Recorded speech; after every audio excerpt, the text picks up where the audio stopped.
is the Big O Show.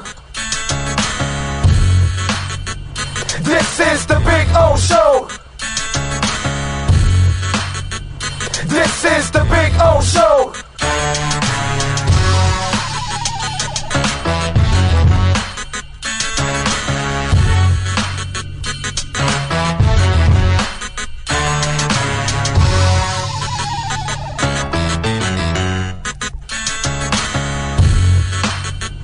This is the Big O Show.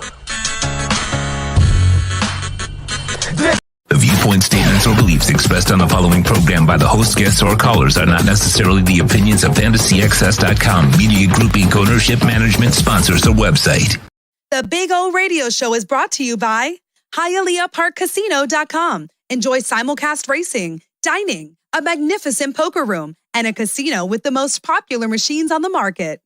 OKCoin.com. Download the app on iOS, Google Play, or Windows. OKCoin.com with over 50 different coins and incredible staking rewards. Pallet Rack City. There's only one place to find the finest racks in the business. Pallet Rack City. 305-424-8547. That's 305-424-8547. When it comes to South Florida sports teams, very few in the media have witnessed, lived, and covered it like the Big O. Let's start the program dedicated to your favorite South Florida teams with a passion that's unmatched. The Big O Radio Show is on. Here's the Big O.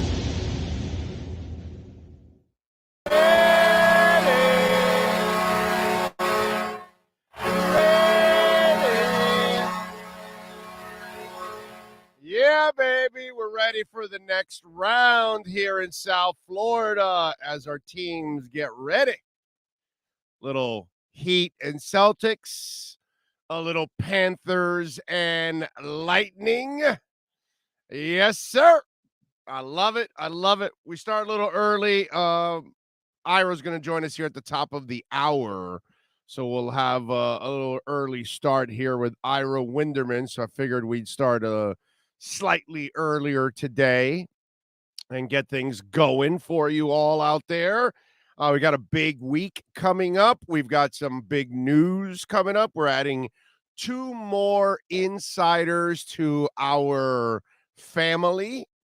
So today we will finalize all of that, and we'll talk to you probably tomorrow about maybe this afternoon or tonight when I drive away and everything is finalized. We will talk about it's kind of all set in place. It's kind of really today's really just about dotting the I's and crossing the T's. Really, it's kind of all been talked about, settled, and everything. But you know how it is. You gotta wait till everything's official and signed and all that good stuff. But sports fans, South Florida sports fans, you're going to be very happy. We're adding 2 more. We're adding a national insider and a local insider. So we continue to complete the show and round out the show. And obviously we're not, it's not even close. We're the most complete platform that there is here in South Florida, covering South Florida sports anywhere in the world. So we will continue to do that.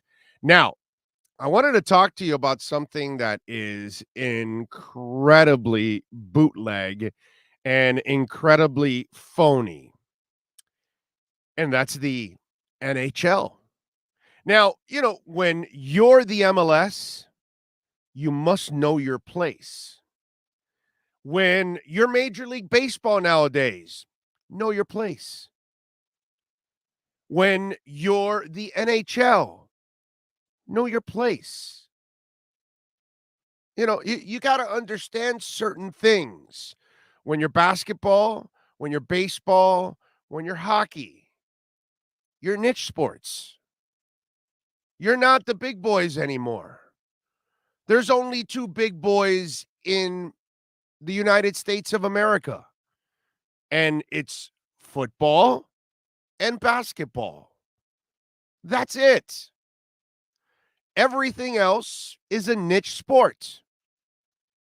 As much as I love baseball, it has died to the point that it's a niche sport. As much as I enjoy MLS soccer. It's a niche sport. As much as I enjoy the Panthers and the NHL, they are a niche sport. So when you're a niche sport, you need to have awareness of what you're doing and how you're presenting your product. Because since you are a niche sport, you are the redheaded stepchild. Okay? Now, let's talk about something that you won't hear anywhere on local radio. Obviously, nobody in the Panther organization is going to have the balls to say it because they can't. So we will do what we always have done on my show for 32 years is we're going to be brutally honest and we're going to tell you how it is. The NHL is a Mickey Mouse league. And why is it a Mickey Mouse league? Because you just saw a perfect example of it. The number one overall seed in the NHL is the Florida Panthers. And I get it. They haven't won a series in 26 years. They finally did it. So now the NHL is shitting all over the Panthers. Instead of saying, wow, what Florida's done down there, the Sun Belt teams, Tampa's been amazing and they've built one hell of a franchise and we've embraced them. How come they don't embrace us down here? How come the NHL says, hey, man, our marquee team this year is the Florida Panthers. We are a niche sport. We don't have the luxuries of telling everybody that the Maple Leafs and the Rangers and the Red Wings and, all these older teams, they're going to be there for you in the finals every year and all. That's not the case, right? So why not embrace Florida? And why would you schedule, when you are a niche sport, okay, MLS, MLB, NHL, you need to look over to your big brothers and say, what is football and basketball doing? Let's make sure we don't collide with them because that's not going to help our sport. But if the Panthers are the best team in the league, well, you know what? Let's do this. Let's not schedule them against their own NBA team that's won several titles and already has the attention of the South Florida fan. But since we're a niche sport and we don't have the attention of the South Florida fan, let's schedule it on a different night. So that way, but there are still tickets left for the Panthers, right? Of course, because the NHL, they're really smart in that league. They really understand marketing. They really know how to sell their franchises. They really know how to sell their sport. That's why they're so popular. That's why people line up to see them just like football and basketball. That's why they take up the highlights at the beginning of all the sports centers like football and basketball. That's why in the off seasons, football and basketball are king. Meanwhile, the NHL, Major League Baseball, and MLS, nobody gives a shit about your offseason. So let's do this also with the NHL. Let's have some intelligent conversation. Join me, won't you? Okay. The Boston Celtics are in the NBA playoffs. Are the Boston Bruins in the NHL playoffs? The answer is no. The Dallas Mavericks are in the NBA playoffs and in the conference finals. I'm sorry, I'm looking for the Dallas Stars. Can they be found? Okay, the Golden State Warriors. They're not even tied to a hockey team. What, San Jose? Oh, and they're not there. So, let me understand this. The only NHL city that has an NBA team in the playoffs, right? Because, I'm just a stupid host with a big mouth here every single day, but I figured it out, right? I went, because I don't know how many of you actually took the time to look and say, well, how many conflicts are there in the NHL and the NBA? Oh, there's only one. So the NHL at no point ever thought, we only have one team it's not like this is really difficult with this. And half the teams in our league are,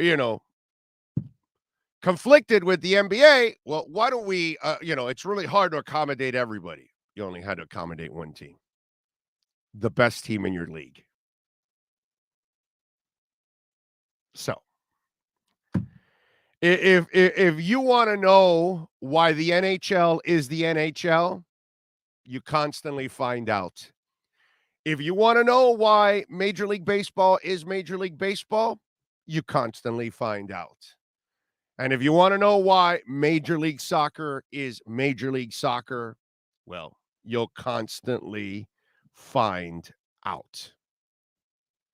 There's a reason why you're niche sports. There's a reason why MLB and NHL, you've become niche sports. Because you're constant F-ups. Because you don't get it. Because you have no awareness. Because you don't know how to market your league. Because your players are incredibly ignorant and don't understand that. That's really more dedicated to baseball than anything else. But because I wouldn't call the hockey or soccer players ignorant. Baseball players are the stupidest mofos there are on the planet. Really, seriously. I've walked into locker rooms on average. They are the dumbasses of all of sports, and it proves constantly because that's why they can't market their sport. That's why, it's there's a toilet ringing, and the NHL and Major League Baseball and Major League Soccer like to round the toilet constantly.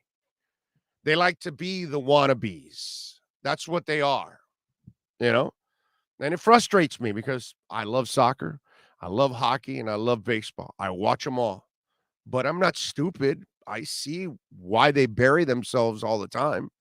I see why young people don't care about baseball anymore. I see why millions are unaware that hockey's even going on.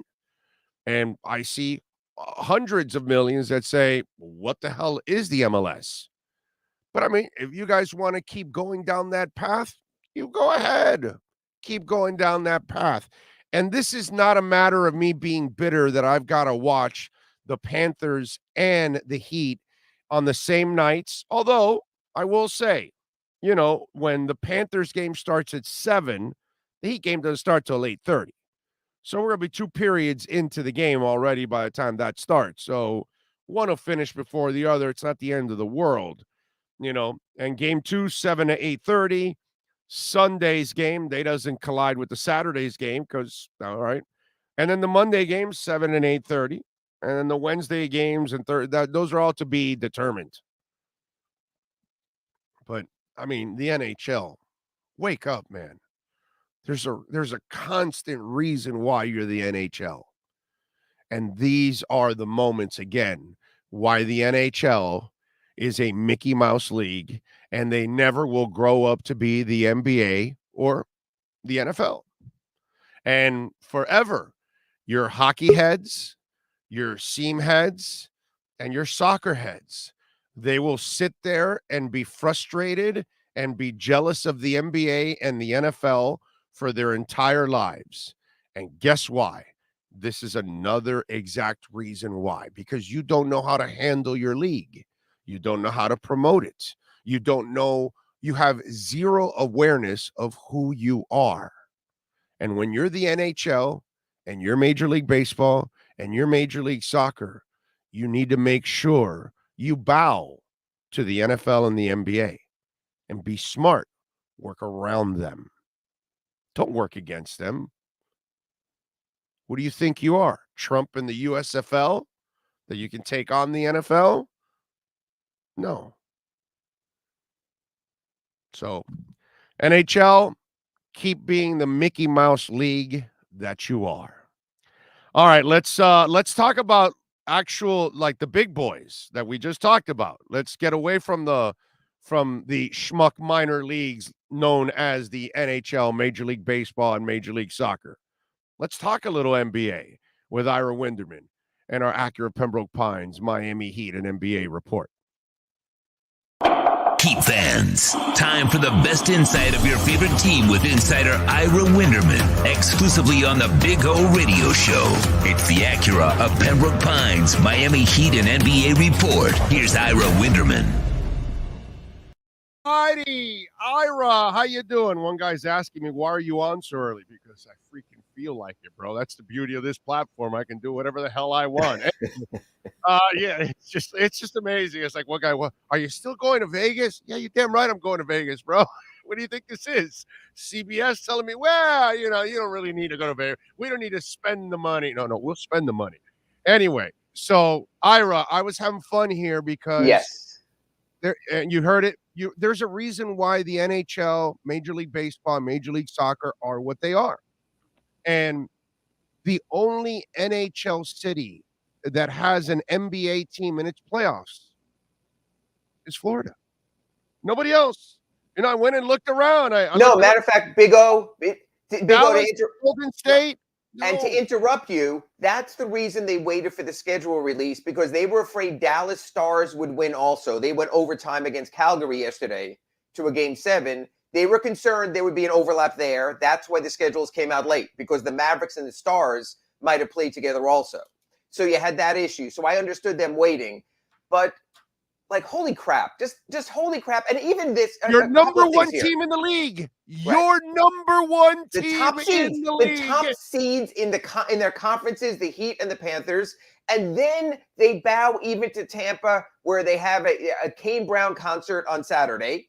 So they don't make the Lightning reschedule at Amalie Arena, and the Panthers play a back-to-back. So they earned the number one seed, and what did they get? A road back-to-back in their second-round series. So you have that. I'm going to take this a little bit further, Orlando Alzagari, to this degree.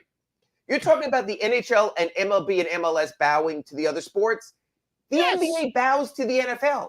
The NBA knows, get the hell away from Monday Night Football. Stay away from Sunday games during the prime of NFL season.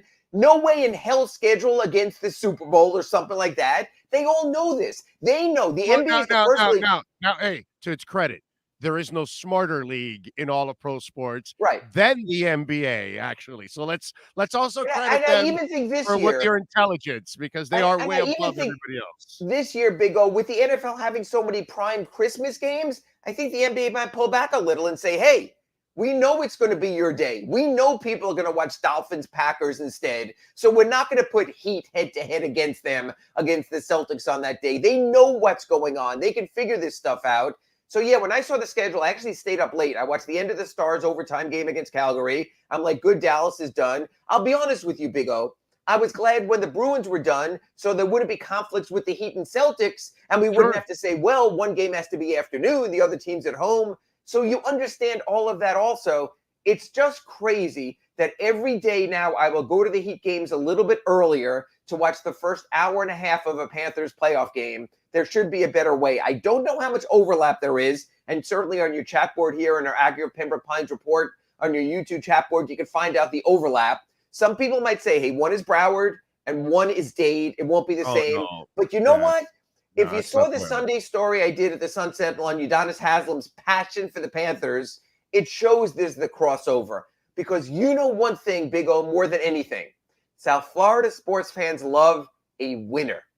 And if your MLS team is winning, when they were on that nice streak, we all follow them. If your NHL team is winning, we follow them. The Heat, even the Marlins, when they had their recent uptick and they had their great pitching, people followed that also. And instead, now we're stuck in pick your poison. Not right. You're 1,000% correct. Just know your lane, dude. Just know your lane, man. Help your league. Yes. God bless. You have the most entertaining offense in the NHL right now. Guess what? The average fan or the fan that knows nothing about hockey, the Panthers are the kind of team that you want them to actually know your sport about, because, wow, that team scores a lot of goals. And guess what? America loves scoring a lot of goals. Hell, we're the ones that think of the stupid ass stuff like, hey, why don't we enlarge the goal? That way there's more goals in hockey or soccer, that kind of stuff. It's just, I just don't get it, man. Know your place, man. Know your place. It's a damn shame. All right. So what do we know about Lowry? He did not practice yesterday. That doesn't sound good. No, I don't know what level of language we use here to say. I'll just say that he could be effed in that situation and leave it at that. You know what? A hamstring is tough enough, as you know, because a hamstring strain is the start of a tear. It's a small tear. You don't want to go any further. This goes back to what you were talking about from the get-go in this contract, and we spoke about this Saturday on our special weekend edition. Yeah, but I expected this in years 2 and 3, not in the first. But first why, year Big O? Big O, there's not much difference between 36, 37, and 38 years old. You know that I don't mean this condescendingly, but you're sort of a senior NBA citizen when you get to that post 34 range. And this is what happens. And I got a bunch of good Ask Ira questions asking me, you know what? Look at how bad Chris Paul was at the end for the Suns. Another older point guard. So maybe there's something to be said when you look at a situation where you're having older opposing point guards. James Harden's an older player, and certainly the wear and tear on his body from his off-the-court pursuits impacts things also. That's a reasonable point right now. But like I told you on Saturday in our accurate Pembroke Pines report, you have Victor Oladipo waiting in the wings. And if Kyle Lowry came back, you're going to play Lowry and Gabe Vincent and might not play Victor Oladipo. So you could make an argument that the Heat are covered there. It's crazy. This Victor Oladipo thing that you and I spoke about in January, February, and March, when, how, could he help, might he help? That moment might be at hand. You and I didn't want a Kyle Lowry injury, but that's a hell of an insurance policy. I mean, that's a hell of a minimum wage insurance policy that you have Victor Oladipo break open in case of emergency for a very moment like this. Yeah. The only thing is that this could be the off season of frustrations too, because if this turns out to be such a really good thing and where he, certain players save your ass, but then certain players you can't keep after it's all said and done, and you're forced to keep others that may not have the same kind of future, it may be very frustrating. It might be. In other words, let me ask you something. Sure. Can you guarantee me that Mickey Harrison, if Oladipo goes out there and becomes your savior, things we actually talked about during the regular season that we, didn't think it was going to materialize after we were watching him, but now all of a sudden things are developing again in that direction. Sure. Is he going to say, yeah, we're paying luxury tax no matter what? Yes, but more than that, he's turned to Andy Ellisberg and saying, Andy, you're a magician. I need you to make Duncan Robinson's contract disappear. And I got to tell you this, Big O. They made James Johnson's contract disappear. They made Deion Waiters' contract disappear. They disappeared Tyler Johnson. It's like that old Star Trek. You just stand there and all of a sudden you're vaporized and you're gone. So you know what? Andy Brian Grant and Eddie Jones, years ago, we thought those were two albatrosses at that time. And you know what? You throw in this year's number 27 first-round pick. You throw in a sweetener. I know you don't want to hear this. You throw in Omer Yurtseven as someone else's developmental. No, I need summer league action, bro. I need. You'll get. You know what? There will be another Highsmith.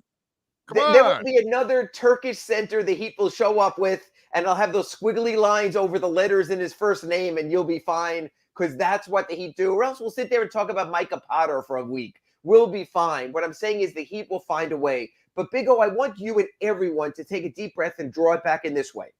I know your feelings on Duncan Robinson. I know you're talking about luxury tax going forward. But the one thing we should all appreciate about the Heat is this. They're living in the moment. We'll deal with that later. Beat the Celtics. Beat the Mavericks or the Warriors. Amen. Have a parade. Hope someone doesn't bump their head on the overpass on the double-decker bus. Then worry about it. And then you worry about it. It gets taken care of. And I'm going to give you an example to crosstalk like you did at the top of the segment. It's like the Panthers. They decided in their last game, as good as Anthony Duclair was all season, he wasn't right for the moment, and they sat him out as a healthy scratch. That's what the Heat do also. They're not worried about feelings. They're not worried about Duncan Robinson's contract. They're not worried about justifying something. They're saying, in this moment, what makes us best in this moment, and we'll worry about everything else later. And not enough teams do that. The Suns got caught up with DeAndre Ayton's free agency. They wound up in trouble because the kid's head was all over the place last night, but not in the game. The Heat are living in the moment, and that's what everyone tells you. So when you talk to Duncan Robinson about not playing, he goes, not now. That's not a discussion for the moment. When you talk about Gabe Vincent, if Kyle comes back when your role gets smaller, he'll tell you not now, whatever it takes now. Same thing with Max Strus and the rest of the players on this team. If Jimmy Butler's double teamed in the series, which I think he will be, and he only scores 14 a game, he'll be fine with that as long as they go to the NBA Finals. Everything is about how do we get 4 against Boston and then 4 more afterwards and worry about everything else after the fact. When I look at this matchup now against the Celtics, they're deep. They play defense. They've got lots of options. The Williams kid was terrific yesterday, complimenting, obviously, the big two. This is the aforementioned Duncan Robinson. Again, and I know it looks like I'm hating on the kid. I need to see no Duncan. I need to see all of Caleb instead on the bench. Well, so if somebody's going to get 5 and 4 minutes, give me the 9 or 10 minutes to Caleb Martin, because you need two-way players in this series. You need guys that can also defend. And I think Caleb can be the guy that can help you scoring and can definitely help you defend. Yeah, I began my hit last night on NBC6 with Ruthie Polinsky, and my first comment was take the under. That's what this series is. Take the under. This is going to be Heat Knicks at 93-89, and how low can you go? This is the number 1 ranked defense against the number 4 ranked defense. So you're right, Big O. You know, they're going to look for defensive weaknesses. And if you throw a Duncan out there, boom. And remember, this is not just one perimeter player. In the first round, it was Trae Young, the only perimeter star. In the second round, it was pretty much James Harden, the primary veteran concern on the wing, even with Tyrese Maxey. But now you have Jaylen Brown and Jason Tatum. So even if you line up against one of them with Jimmy Butler, well, even in the starting lineup, you're going to have Gabe Vincent or Max Strus on the other. You're going to have a concern there, unless you're putting Max Strus on Al Horford so PJ Tucker can guard one. It gets a little bit tougher. So 2 factors here. I agree. Caleb Martin might set up better unless Duncan can hit the threes and open the defense. I also think this has to be a Tyler Hero series. You have to give the Heat that second scoring wing so they can't dominate defensively on Jimmy. Hey, remember Tyler Hero in the 2020 semifinals against the Celtics in the bubble? He was the difference maker in that series. I think they need to see that Tyler Hero as well in this series. So what are you picking? This is tough because I hate to go against the home team. So I think the Celtics might be the better team when I went through the matchups and just posted them at sunsentinel.com. But while I will say this is I think when you're looking at the entirety of the series, these two teams did one thing, commonality this season. They played for the highest possible seed. When Milwaukee cowered on the last day of the season because they didn't want to play the Nets in the first round and fell to number 3, the Celtics got Game 7 in the last round as the number 2 seed, and it made the difference. The Heat played for the number 1 seed. I think Game 7 at FTX Arena could mean everything. This will be a long-run series. We will not be wrapping up Heat Celtics after 4 or 5. And I think that the fact that the Heat have Game 7 at home, have that in their back pocket, I think means everything. I think Heat in 7 might be the best play. That's my pick. I'm going Heat in 7 in this one. This is going to be a long, dragged-out series because they are a tough, defensive-minded team. But I'm going to go with Butler's balls over Tatum's BBs. So that's what I'm going to go with. I'm going to go with Butler in the big performance over Tatum in a key moment. So as Randy Moeller was saying, you're looking for Butler's huge pair. So we will see. That's right. He's got a huge pair. There you go. Follow him on Twitter at Ira Heatbeat. Catch his work there at the South Florida Sun Sentinel and doing it 3 times a week here with us covering the Miami Heat on a daily basis. Ira, thank you, sir. We will catch up on Wednesday. The only South Florida full-hour Miami Heat post-game show, 9 a.m., Sloman's Home Security, Inside the Paint, everything that went on Tuesday night. I will be up bright and early to recap on Wednesday. There you go. Best basketball show in town. Thank you, Ira. Appreciate you. Thank you, Big O. You got it. There you go. Ira Winderman. You've been listening to the Acura of Pembroke Pines Miami Heat and NBA Report with Ira Winderman. When you're looking for award-winning service and great deals from the #1 volume Acura sales dealership in the Southeast United States, you go to Craig's Inn Acura of Pembroke Pines at 15601 Pines Boulevard in Pembroke Pines. Alrighty. Thank you to Ira. As always, just crazy stuff, man. Yeah, it just bothers me that, like, know your place, dude. Know your place, NHL. Know your place. And what you've done to the Panthers is just unacceptable, and it also shows how much you don't get it. Marketing is everything, man. Of course, you got to have a great sport, and the NHL is a great sport. Major League Baseball is a great sport. Major League Soccer is a great sport. But you got to know how to market it, man. Got to know how to try to give your league an edge. Put it in a good position to be successful. And, just doesn't make any sense whatsoever. Is this Gaga? Gaga coming to Miami? Excuse me, just announced. Lady Gaga bringing the chromatic ball to the Hard Rock Stadium. September 17th. Tickets will go on sale this Friday at 10 a.m. There you go. Live Nation. Code is Finale. So if you want to see Gaga, that's going to be a hell of a show at the Hard Rock. It's going to be a hell of a show. I hope she jumps off the top of the roof like she did in Atlanta for the Super Bowl. That was pretty cool. Let's see. What else do we have?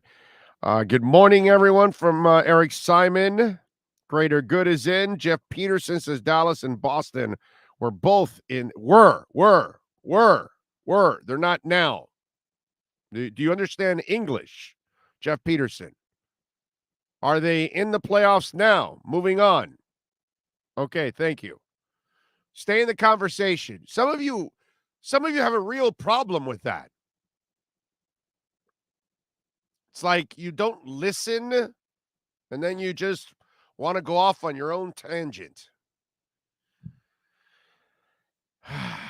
Anyway, Eric says I picked the Warriors over the Heat in the NBA Finals back in December. So far, so good. I picked Rams over the Bills last August. Almost nailed that too. 6193 says, Big O from New England. I don't have a horse in the race. I'm going to enjoy the series, and hopefully we'll go to 7 and let the best basketball team win. Good luck. Matthew Cook says, waiting for that Dolphins Super Bowl parade, Big O. It'll happen, about February? Let me see. I'll tell you exactly when the Dolphin parade is going to happen next year. Let me make sure, because I got to help you guys out, right? Because some of you may have to travel down here, right? So you figure it'll probably go on. I would imagine it's not the beginning of the Super Bowl is not like the first weekend anymore, right, Sean? It's like the second weekend of February now. I'm going to go, right? It's not really, because February 5th is the first Sunday in February. That's probably not going to be the Super Bowl, right? It'll probably be the next one on the 12th, I would imagine. I don't know if you can look it up for me and tell me when the Super Bowl is next year. Tell me when it is. Is it the 12th? Because then if it's the 12th, I want you all to know that by the 15th or the 16th of February, we will have a parade. Now, if it's on the 5th, then maybe the 8th or 9th we'll have that parade. It is the 12th, right? Okay, so yeah. So Wednesday, February 15, or Thursday, February 16 of 2023, we will have the Dolphin parade here in South Florida. So make plans accordingly. Maybe reserve a plane ticket, hotel room. Just so you'll know, it'll be down by downtown Miami. So this is your chance to maybe the Hotel Intercontinental. That's like right on the curve of the whole thing. From the window there, you'll be able to see the whole deal. You know what I'm saying? Just kind of filling you guys in. Hey, listen, I'm just a facilitator of fun. I just want to help you guys out. 305 Domi says, Big O, what's the big news you said on Twitter that would be about the show? Well, I said this week. Didn't say Monday. Monday. I did not say that. I said this week. Okay. No, we will announce it. Maybe I have a meeting this afternoon after the show to kind of finalize everything. We will announce our two new insiders locally and nationally, maybe this afternoon, this evening, tomorrow morning, but it'll all be finalized today. And we're looking forward to it. We're excited. We're excited, big time. You've heard them before here on the show. It's not like anybody new or anything like that. Speaking of insiders, our boy Jordan Schultz broke a story over the weekend.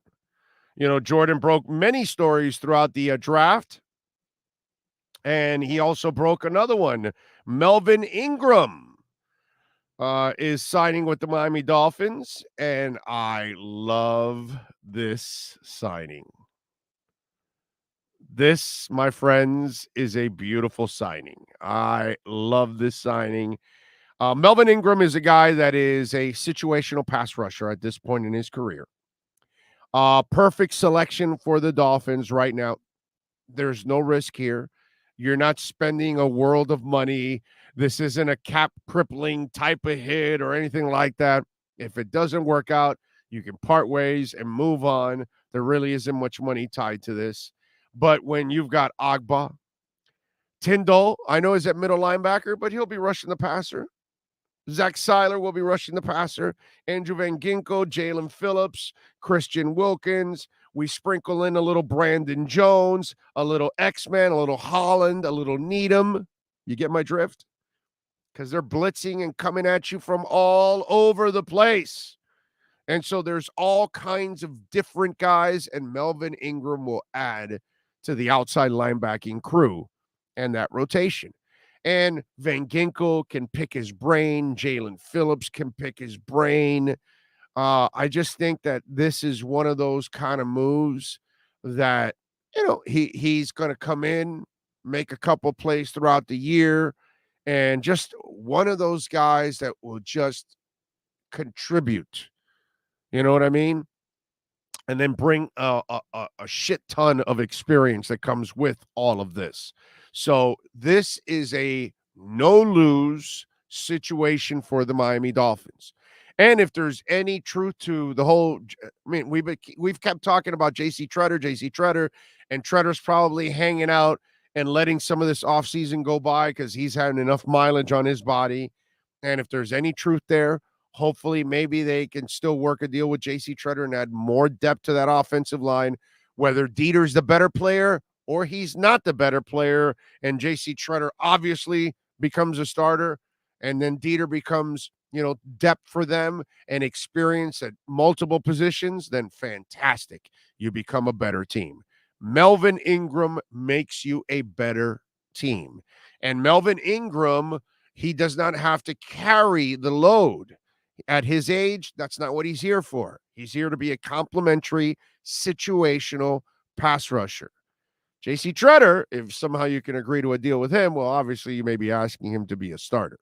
You know what I'm saying? That might be a little different. But overall, this was a terrific move for the Dolphins. And one that I have to say, this must be that he is signing on their terms, and that's why they couldn't get him last year. And there's a part of me, and I'm just cynical at times because of I've been in this business so long, I've been lied to, misled, all kinds of crap. I almost get the feeling that Kansas City, it's not like they really relied on him a lot, but I almost feel like they got him more to keep him away from others in their competition to try to get back to winning a title. Whereas Miami is actually going to be able to use him in a rotational situation. And then the experience that he's going to be able to pass on to their young guys, priceless. So love it, man. Love the move by Melvin Ingram and the Miami Dolphins. And I keep saying this, and I've said this for a couple of years now. Unfortunately, we had the ultimate progress stopper in the way in Brian Flores. And let me tell you something. As things develop, you're going to realize that this front office of Greer, McKenzie, and Allen is one of the best front offices in the NFL. And Brian Flores may have stopped you from being even better than you were the last couple of years. That's what may end up showing up now.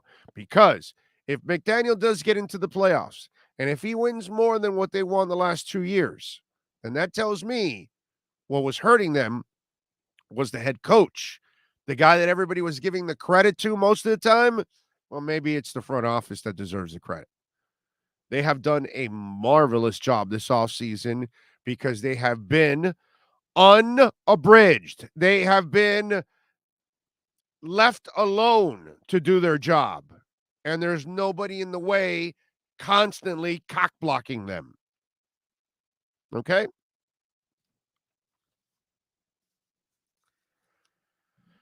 That's what I think eventually will prove. People are going to say, well, wait a minute, bro.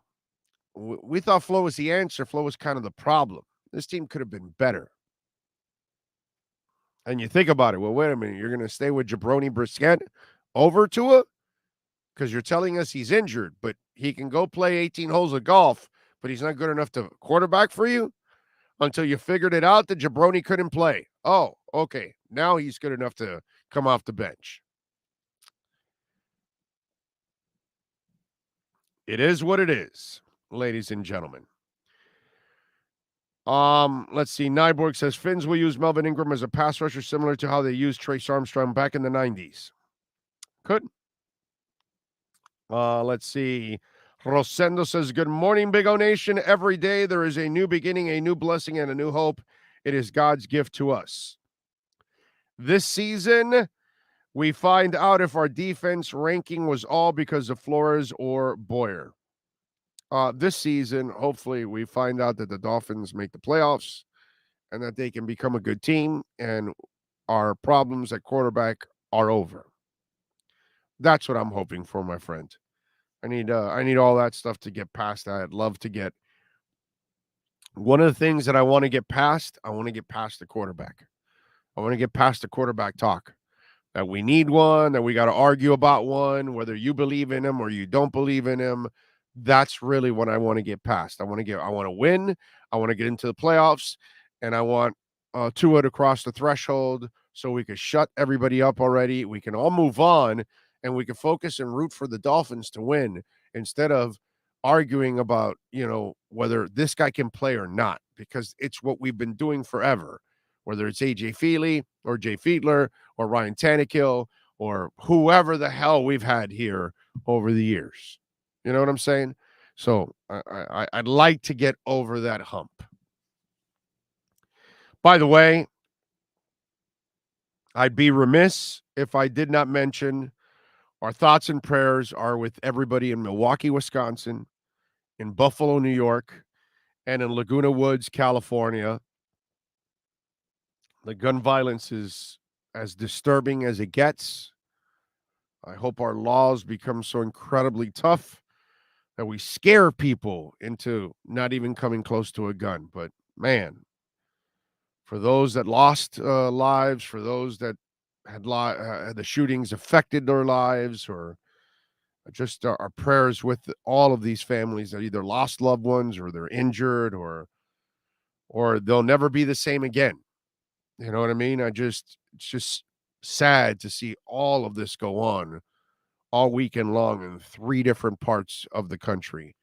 West Coast, Midwest, and on the East Coast. It's just problems are all the same. It doesn't matter where we're at. We're not safe, and something's got to be done. But anyway, just heavy hearts over the weekend on that, man. It's just something you never, ever want to see. You never want to experience it. Any of that. All right, let's take a quick break. We'll come back on the other side. If you want to get in on the Welton Rayom text line, 855-912-1056. That's 855-912-1056. There's no way to segue out of that. Let's take a break. Back with more. Give me a couple minutes. When protecting your family is your priority, there's nothing more important than a roof above the people you love. Call Tommy B. Butts Jr. Enterprises.com, 954-735-9826 or 954-394-1411, and ask to speak to Tommy, the owner. They specialize in all kinds of roofs, led by their highly crafted, skilled, and professional roof mechanics. All of their previous customers have an opportunity to enter their bi-weekly drawings to receive free an exterior impact metal door. Please call for more details. That's Tommy B. Butts Jr. Enterprises.com, 954-735-9826 or 954-394-1411. Trust Tommy to fortify and protect what's most important to you, your family. Why is it that you get locked out in the worst moments of your life? Where are my car keys? Man, I can't find my house keys. In those frustrating moments, you need a locksmith you can count on. A. Lenny Locksmiths in South Florida, from Miami to Port St. Lucie. In Central Florida, A. Lenny locks it down in Orlando and Tampa Bay. Lockouts or lock changes for home or business, car key replacements, and programming all model cars. 24-hour service. Call them at 855-869-5625. Go to the website at alennylocksmith.com. When you move, you need a reliable company led by passionate folks, eager to assist its customers during a transitional process that needs to be smooth. Call Essential Moving Experts at 844-368-5750 for all your local and long-distance moving needs. You can rely on Essential Moving Experts. Mention the Big O Show and get $150 off. Family owned and operated, they offer free 30-day storage, full-service moving, fully licensed, bonded, and insured. Moving was never so easy. EssentialMovingExperts.com. With more than 62 years of litigation experience handling insurance disputes, Welton Rayom is committed to resolving even the toughest insurance claims quickly. At Welton Rayom, they don't get paid unless you win. They handle complex personal injury claims caused by the fault of another in both state and federal courts. They handle auto, trucking, motorcycle, slip and fall, and bicycle accidents. Call 954-966-4646. That's 954-966-4646. Welton Rayom can help. The points, statements, or beliefs expressed on the following program by the host, guests, or callers are not necessarily the opinions of FantasyAccess.com, Media Group Inc., ownership, management, sponsors, or website.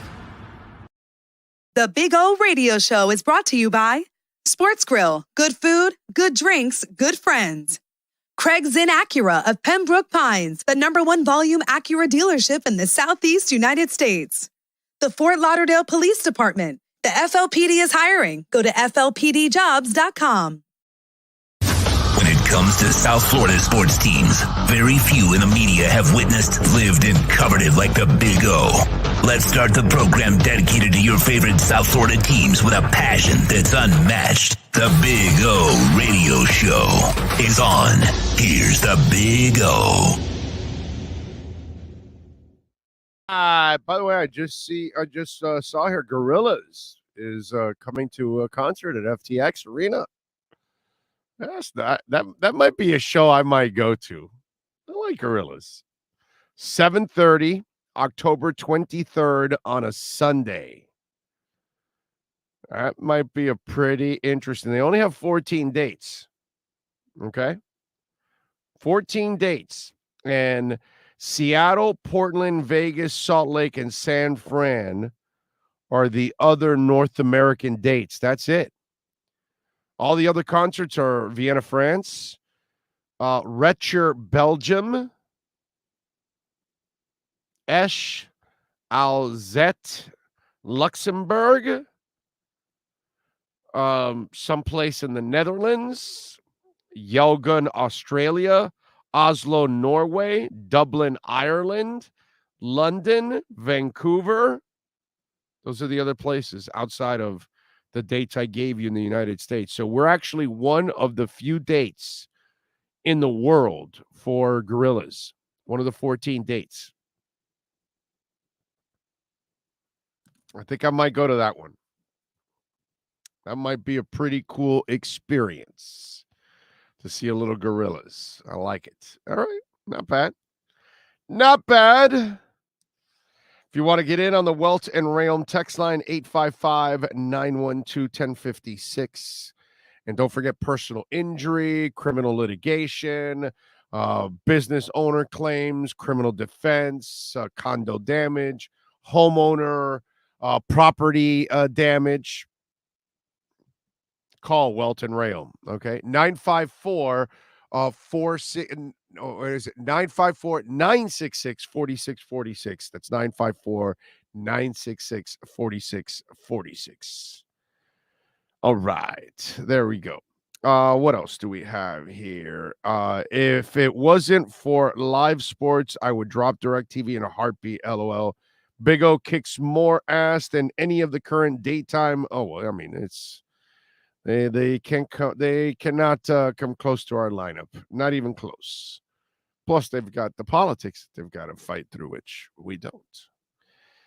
Good morning, says Tony. It was a great weekend. Panthers advanced for the first time since 96. I hope Verhage makes Tampa pay for trading him and the Melvin Ingram signing. Yes, it's a great weekend, man. The only thing that sucked was that Inter tied and Marlins, kind of sucks. Although, let me ask you something, Sean. Did you miss any rain delays from Saturday night? Just wondering. You miss it at all, bro? No? Okay, just checking with you. I'm watching at the Inter games on rain delay, and I'm like, thank the Lord I don't have to do that shit anymore, man. Oh, God. Oh, terrible having to wait for those damn rain delays. I feel for everybody. You want something interesting while you're doing some work there, Sean? Take the Welt and Rayom text line billboard off. So Matt Kawahara, I think is his name. He's a A's writer. And so the A's reporter is there sitting in the Oakland Coliseum because, of course, the Oakland Coliseum is such a beautiful place. And he's working on his story. And, there's a possum that's coming right out of the roof.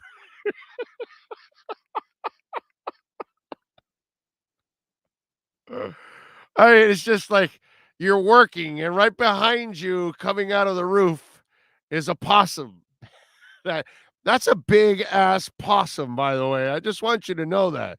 We have yet to see his back legs or his ass or tail, and look at the size of that thing. You got to admit, Sean, you're typing away, and this is sneaking up behind you. Notice how they got like an electrical cord coming out of there, and there's the box right there because, the Oakland Coliseum is an old place. All right? It is a dump. Don't let anybody tell you anything different. You know what I mean? No matter what you may think it looks on the outside, you don't want to know what it looks like on the inside. Those of us that have to work on the inside of these buildings as they get older, you see all this kind of stuff. You know what I'm saying? Like you look at the Superdome where New Orleans plays. It's I don't know if it's still Mercedes or whatever, and it looks really nice, right? Because it's all sharp and clean on the outside, and it looks like a spaceship, right? And you walk inside there, and you have to walk inside and work in the bowels of that. It is an effing dump. Okay, that's like, damn. How would you react, Sean? Would you just be like typing every 3 words and then looking to the back and see where it's at? Like, how paranoid would you be doing your job with that hovering above you? What do you think? I would move on down to the next set of rooms. There's not a lot of rooms. That's the problem. I do it on the outside corridor. You make it sound like the Coliseum is super comfortable and there's like all kinds of places for the media. No, bro, it's limited, man. Yeah.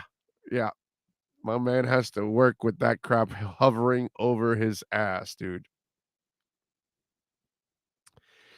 Yes. What can I tell you?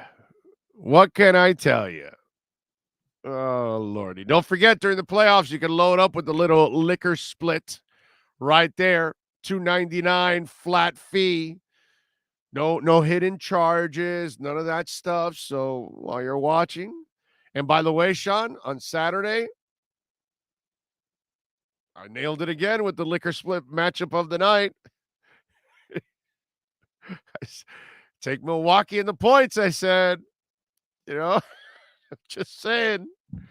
Those of you that have been getting the opposite of the liquor split matchup of the night, I swear to you, you've won like 7 or 8 in a row. Good for you all, man. Good for you. And I've warned you over and over again, okay? Go opposite. My German Shepherd faced off against an opossum almost as big as he is. I had a German Shepherd, a white German Shepherd named Dandy. Now, remember, I'm 55 years old, okay? So I got Dandy when I was like maybe 7 years old, 6 years old, and he grew up with me for 14 years or something like that. Lived a really long life. And again, old kind dog, okay? This is something that would never, I think about it nowadays, and I cringe a little bit because it was a different world then, right? First of all, my dog lived outside. I have 5 dogs now. Not one of them. They go outside to take a dump. They don't go outside. Okay. My dogs, I would never, ever maintain a dog outside ever. That is just flat out cruel. Okay. But 50 years ago, 45 years ago, the world was a different. I'm sure people still keep some dogs outside. Whatever. Anyway, that dog must have killed 5 or 6 possums. Yeah. We had this old garage that must have been built in the 1940s or something, because the house we lived in was one of those old ass houses. I mean, like the kind that they don't build anymore. It's like you would tear down those walls, and those walls were like concrete. It had like some fence. It had like some steel poles and more concrete and more fencing and more filler. And like walls are like, they don't even build any walls like that anymore. You know what I'm saying? Just like you needed a sledgehammer, and you were there working all day long, baby, to knock down a wall. Those kind of walls. And so it had this old kind of garage in the back, and we had to destroy that garage too when we first got there. But there were possums all the time. And now that I think about it, back after, that dog could have picked up all kinds of diseases. Now, didn't. That dog, my mom used to just give it bones all the time too. And he would eat the bones and bury the bones and then come back, and you see a bone that you gave him like 2 months ago, and he'd show up with it and like, holy crap. And our backyard was like 3/4 of an acre. So it was a big ass backyard for him. So he was able to roam and terrorize and all kinds of stuff. But I think about it now, how that dog lived for 14 years. You know what I mean? And it was those blue kennel ration cans and any leftovers. That's how he was fed. That can and the leftovers. And he lived 14 years. You know what I mean? Great dog, man. God, I love that dog. His name was Dandy. I called him Dandy because when we were young, there was something called Dandy bread. It's probably still around, right? And so Dandy bread, obviously white. And he was a white German Shepherd. So it was so cool. You never really saw white German Shepherds. And man, what a tough son of a bitch was that dog. And when I think of the life he lived, you know what I mean? You know what I'm saying? It was just like, wow. Different world, man. Different world. And as an only child, that dog was kind of your best friend at times, because when everybody was gone from the neighborhood, anybody that's an only child, you know what I'm talking about. When all your friends have gone out or whatever, weekend here, there, one went with the parents, other one somewhere, and you've noticed like, wow, dude, oh man, nobody's around this weekend. You had your dog always to play with and screw around, and that dog will always have an incredibly special, part, like all my dogs. But I think about the life that he lived compared to like the spoiled life that I have my dogs live now. And my dogs, sleep on leather couches, live in AC. You know what I'm saying? Like they don't struggle for anything. You know what I'm saying? I like our dogs are spoiled. Okay? Spoiled. And we love it that way. My wife and I wouldn't have it any other way. But man, Dandy, wow. God bless him. God bless him. Who's bigger, the possum or the rats in New York? It's probably pretty close. That's a healthy possum right there. Joey says that was a dog. Yeah, definitely. Yo, Big O, and hello to the two alive crew, says Irving Figueroa. Dougie Fresh says, I used to live in Oakland on East 14th, right next to the Coliseum. I watched Tim Hardaway, Mitch Richmond, and Chris Webber as a rook, and that possum used to sell cigs before the games. Yeah. Cigarettes, Run TMC. Come see Run TMC. Enjoy your nicotine. Wake up the YouTube algorithm. Smash the like button, says the greater good. I like it. Opossums kill poisonous snakes. Well, then I guess I had no poisonous snakes in my yard. Mike No-Go Zone says Tuesday night the Heat and Panthers will be playing at the same time in the playoffs. Has this ever happened before? No. This is a first for us, and it's disgusting that it's actually happening. The NHL should be absolutely ashamed with themselves.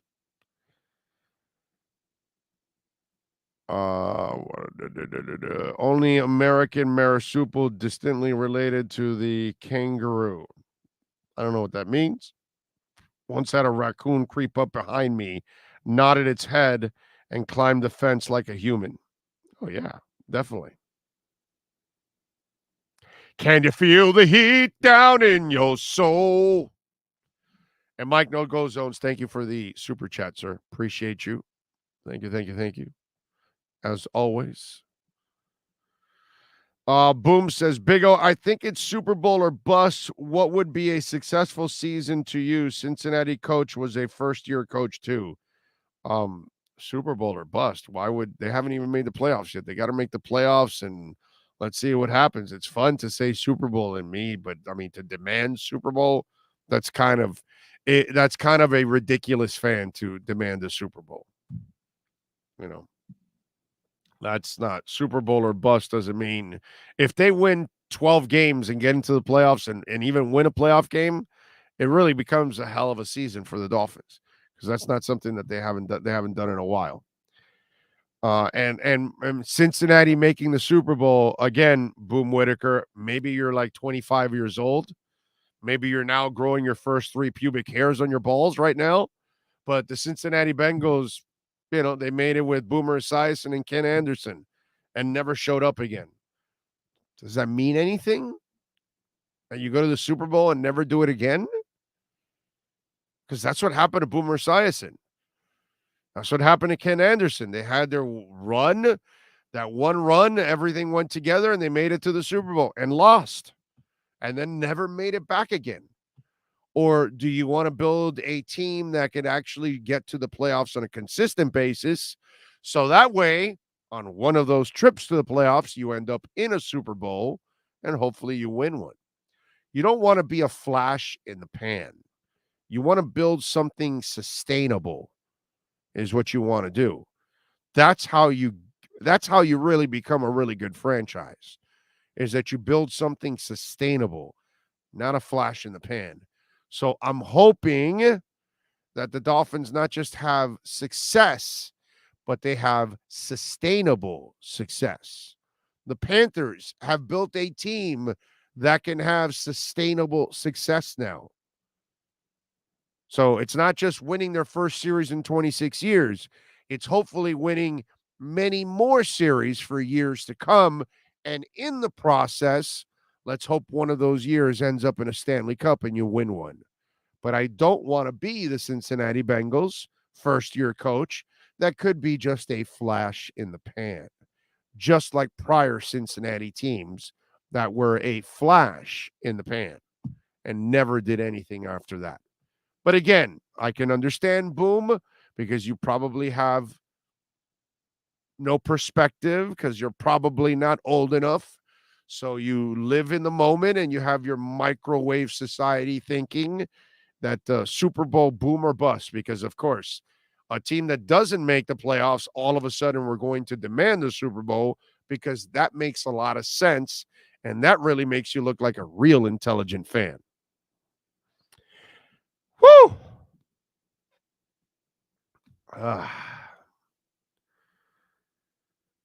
Big O, what happened to Joe? Joe will be taking some time off. Okay. It's not my story to tell. When Joe Schad is ready to come back, he will join us here on the show. Has nothing to do with us or anything along those lines. It's Joe's story to tell.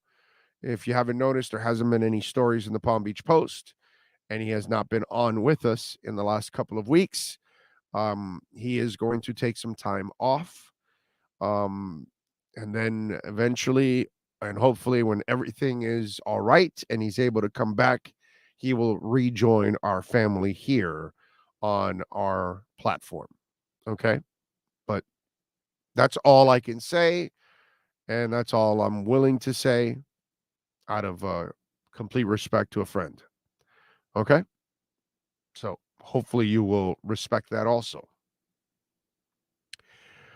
Jamie says, Big O, that also happened in Marino, and they thought they were going to go back to the Super Bowl on a regular basis, and look what happened. We need a team structure to be a consistent playoff team. Amen. Amen. Amen.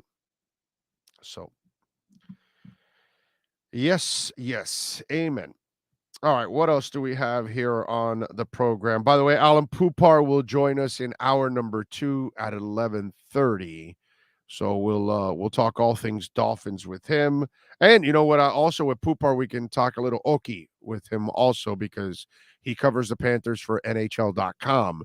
So we kind of can double dip with Joe, and we could talk a little Okie and a little Miami Dolphins with him.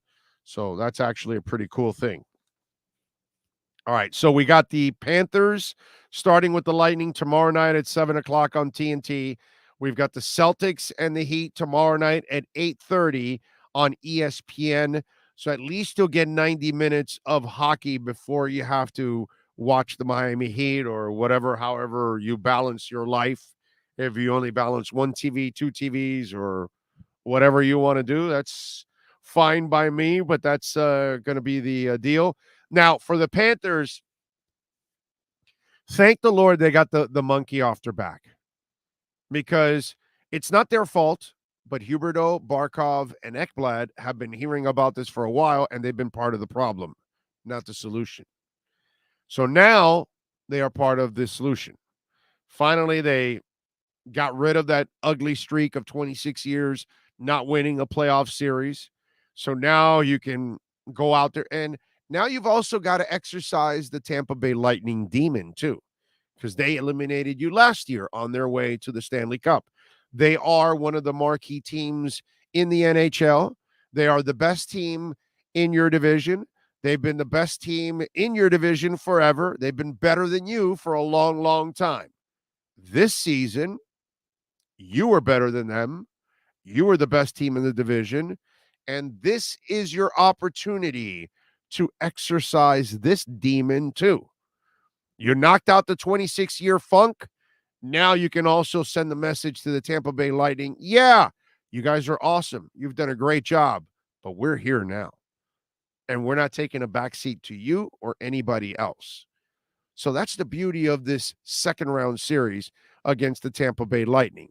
You got to exercise one demon in the first round. Time to exercise the second demon in this second round and send another message, maybe to the NHL. Maybe the NHL. Maybe they're not as stupid as I think they are. Maybe they're not as ignorant as I think they are. Maybe, I don't know, maybe the NHL is just flat out disrespectful to the Panthers. So here's your chance, Florida Panthers, to stick it to the Lightning, to stick it to history, and to stick it to the NHL and tell them, yo, idiots, make sure you take care of us because we are now the marquee team in the league. Let's find out. Let's find out. And by the way, Bob, I know I know that we say James Harden can't be Houston Rockets Harden anymore, which is very true. So Bob can't be Bob versus the Lightning 4 years ago in Columbus. Okay, but we need you to be somewhat special at times. Stamkos and the boys are coming at you. So I need Bob to show me something special here. At least at times, you need to be special, Bob. They're going to need it, man. So there's a lot of demons that needs to be exercised, right? You exercise the 26-year drought. Now we need to exercise the Tampa Bay Lightning demon. And Bob has had now demons that have developed because he's not as trustworthy as he was in Columbus. He's not as good as he was in Columbus. He only flashes at times some of the things he did in Columbus, especially against the Lightning, who, by the way, he shut down in 4 straight games. Bob, buddy, pal, we need you. We need some special moments from you. You're not taking on some schmuck team. You're taking on a team you actually know, a team you've dominated. So find the confidence from 4 years ago and flash that ability, baby. Need it. Need it big time. What else do we have? Manuel Malo says, going to have to watch the Heat and the Panthers simultaneously. Yes, sir. Lee Underwood says, I realize Barry is spread out, and I will say nothing about Omar, which says a lot. Huh? I realize Barry is spread out, and I will say nothing about Omar, which is a lot. I don't get what that means. Who is the best writer for the Dolphins? I guess that's part of his questions or whatever. I don't know. Anyway, Jeff Osmond says NHL fans are in for a treat. Battle of Florida and Battle of Alberta. Flip-flopping every other night. Going to be entertaining round of hockey. Yes, it will. Yes, it will. All right, we got 1 hour down. We got 2 more to go in this hour. We're going to talk to Alan Poupart, of course, with our Sports Grill Miami Dolphins report. We'll ask him a little bit about the Panthers. Got some stuff. We got some Dolphin news, training camp news that we heard about. Also got a little Dolphins transaction that went on over the weekend. We'll talk about that. Got some NFL news. One player that I'm cringing with some of the stuff that he may have said there. What else do we have here on the show? Got some other stuff. I got a KSDT Sports Business Report. We got a bunch of things to talk about. Of course, you got any questions, any comments, send them in on the YouTube chat board, on our text line, 855, our Welt and Rayom text line, 855-912-1056. That's 855-912-1056. You can reach out to us on Yahoo email at bigradioshow@yahoo.com.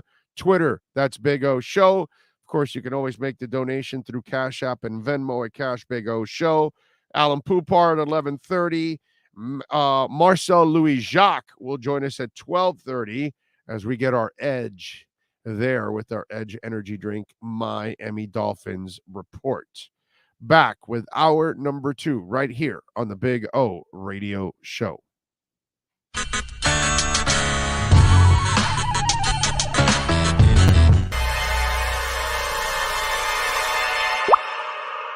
What?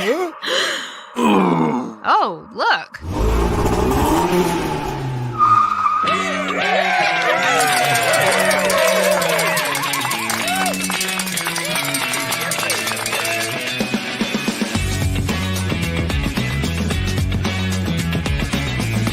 When you need your warehouse looking good while staying efficient, there's only one place to find the finest racks in the business. Pallet Rack City in Hialeah. 305-424-8547. That's 305-424-8547. Pallet Rack City is the company you need when you want your warehouse sporting the finest racks in the business.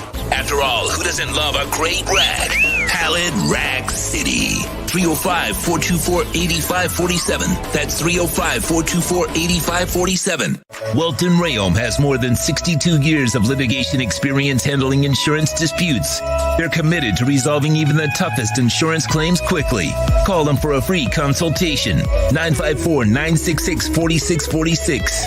At Welton Rayom, they don't get paid unless you win. Property damage claims to your home, business, or condo as a result of a hurricane. Welton Rayom can help. Water, mold, fire, smoke damage, Welton Rayom can help. Call 954-966-4646.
Statements or beliefs expressed on the following program by the host, guests, or callers are not necessarily the opinions of FantasyXS.com, Media Group Inc. ownership, management, sponsors, or website.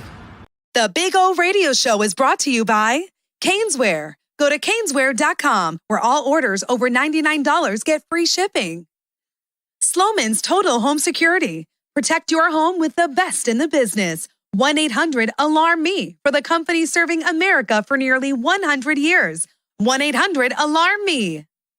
Tommy B. Butts Junior Enterprises.com. Licensed roofing contractor. 100% financing is available. Go to Tommy B. Butts Junior Enterprises.com.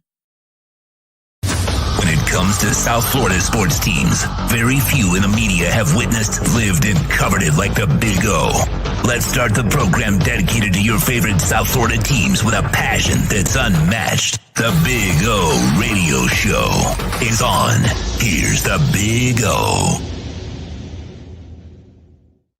All right, we are ready to rock and roll. Hour number 2 of the program. Sean Stanley by our side, as always, getting it done, mastering this program. If you all want to get in on the Welt and Rayom text line, that's 855-912-1056. That's 855-912-1056. You can also reach out to us on Twitter.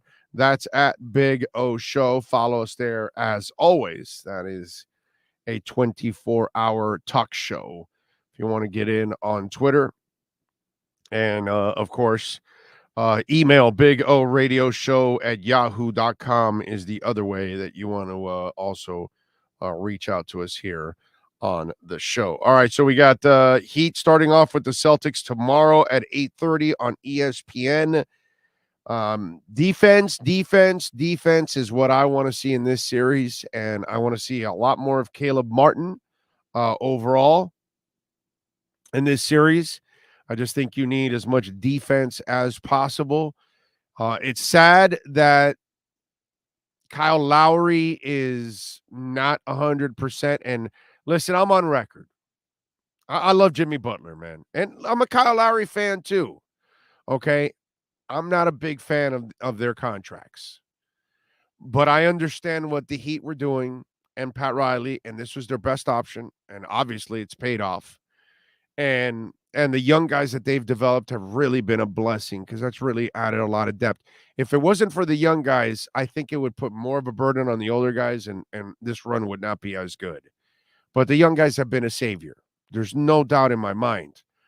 And in hindsight, which is 2020, you look at what the Heat have done. They did the right thing.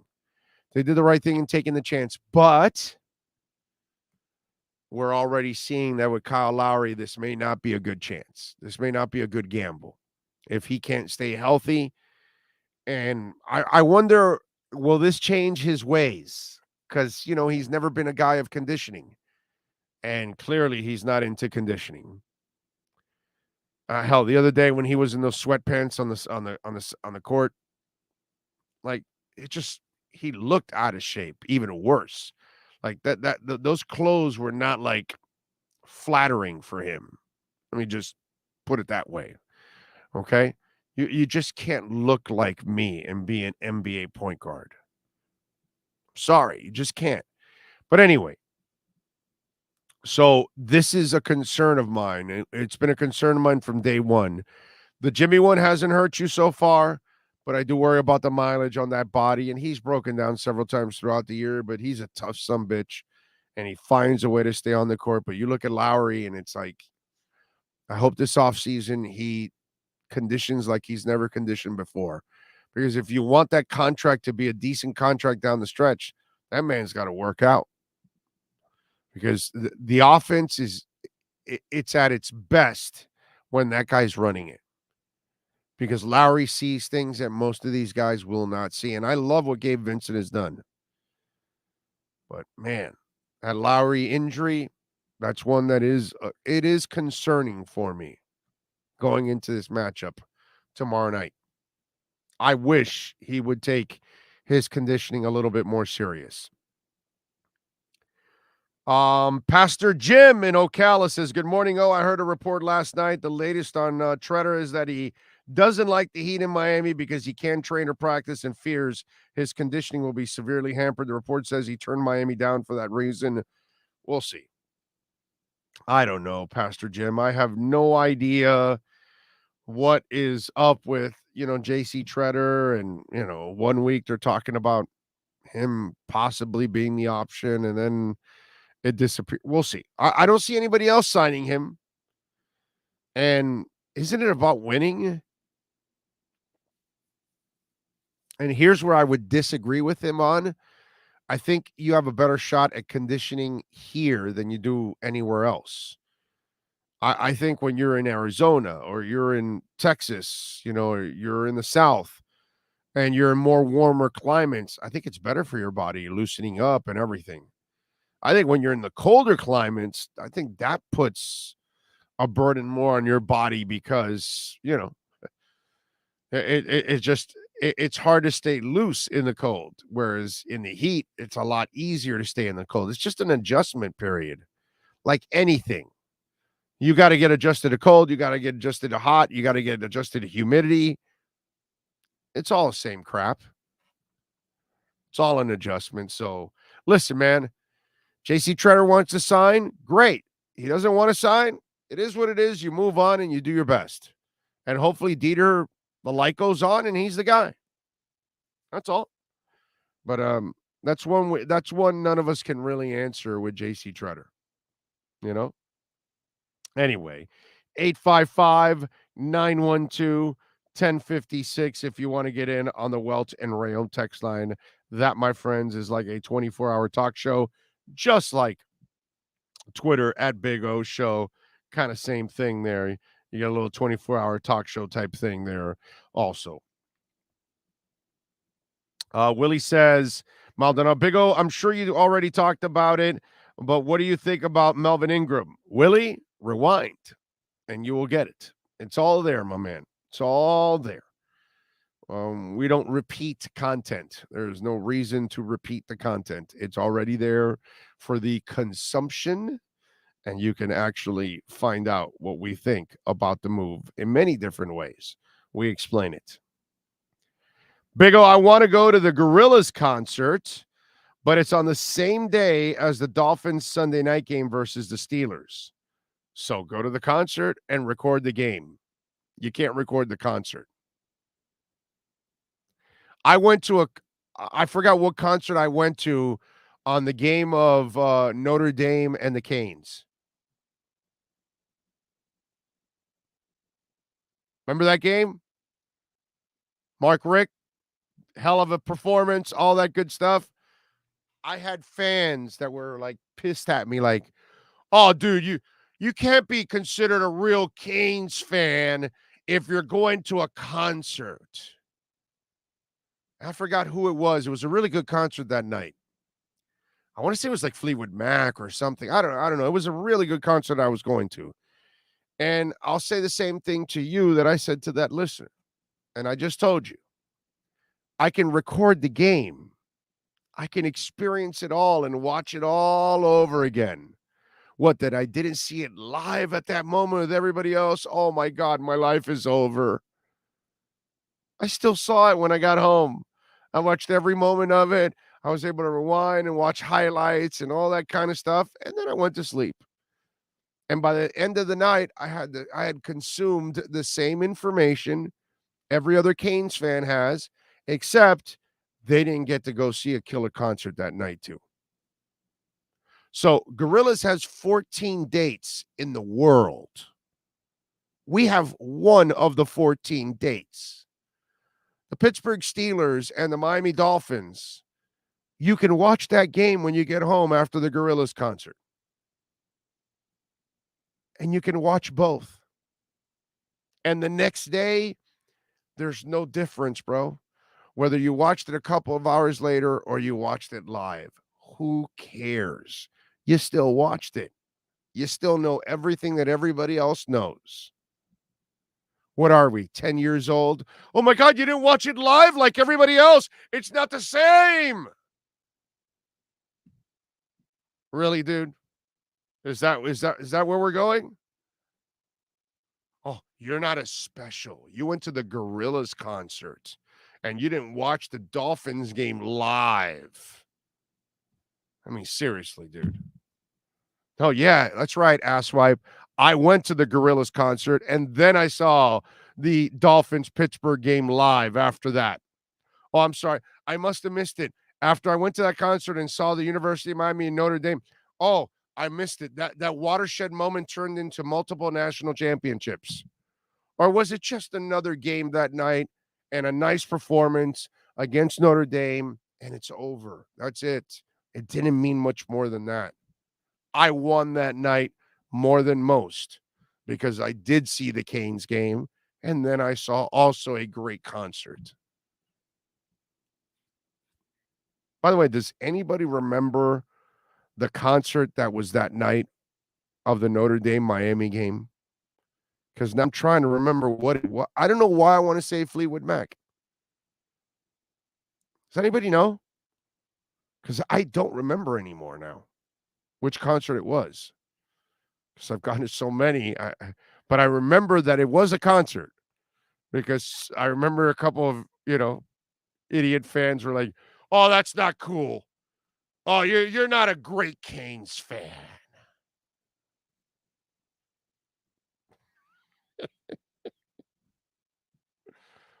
Yeah, no. The wife and I just drove to like New Orleans to go watch George Teague steal the ball away from Lamar Thomas.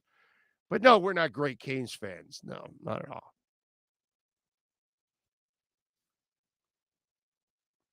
Always wrong on this. Not the same watching after the fact at all. It is, Alex. I have the same information you do, my brother. Again, I get it, my man. You're 10 years old and you've got to watch it live. Oh, it's not the same. If I don't watch it live, oh, I'm incomplete. Oh, I'm not so good of a fan. Oh, God, I take a back seat to everybody else. What happened, dude? Oh, you couldn't live the experience of the live. Is that what it was, dude? Oh, what a shame. God, my life is so incomplete because of that. Damn.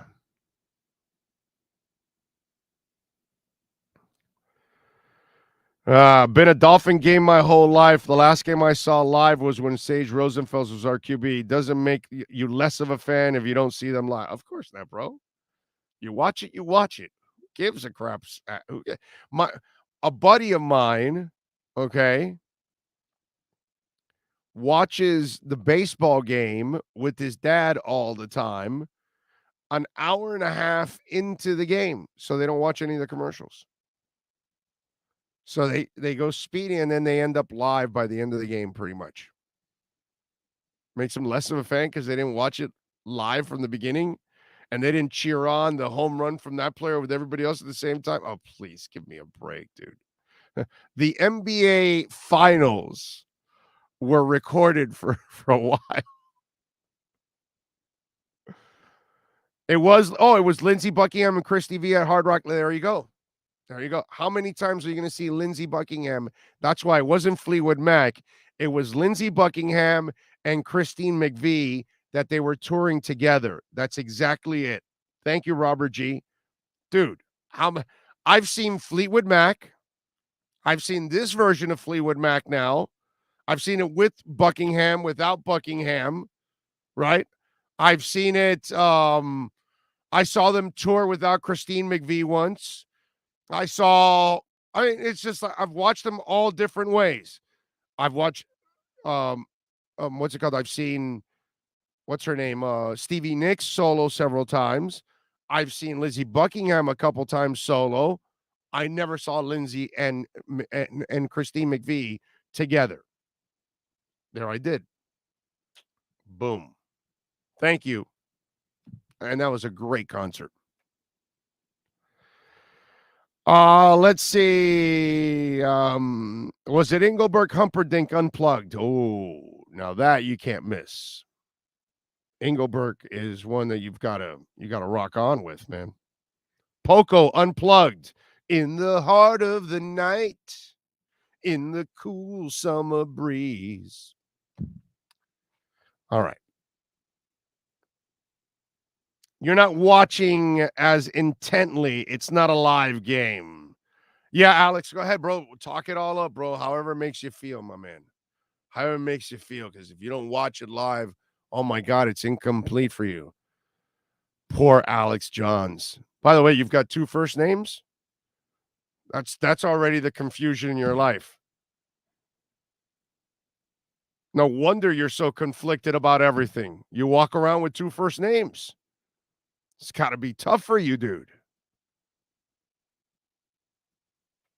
Do we call you Alex or do we call you Johns? What do we do? Which one? No, it's with an S, okay? Nobody calls anyone Johns. They call him John, all right? Is that how it goes with you? Aren't you listening? There's an S after it. I don't have 2 first names. Big O is the typical guy that when he does not agree with you, he has to take a shot and make his point. Exactly, Romolo. It's fun that way. And it's entertaining. Joey Vasquez says it's one game out of the year. Out of all the ones you watch live, see the concert. I still talk about certain concert experiences I went to years later. Of course, dude. The concert's one night. You watch the Heat, the Panthers, the Canes, the Dolphins live all the time. If you got to watch one of the games recorded, big freaking deal. Who cares? And if that changes your life, that you think you're not as good because you didn't get to watch it live, my God, you know how many bad fans there's been over the history of time that people couldn't watch something live because they had some kind of a conflict? But, with the guy with 2 first names, that's not, that's against the law. Record the game. It's a good game. Watch it over and over. That's right.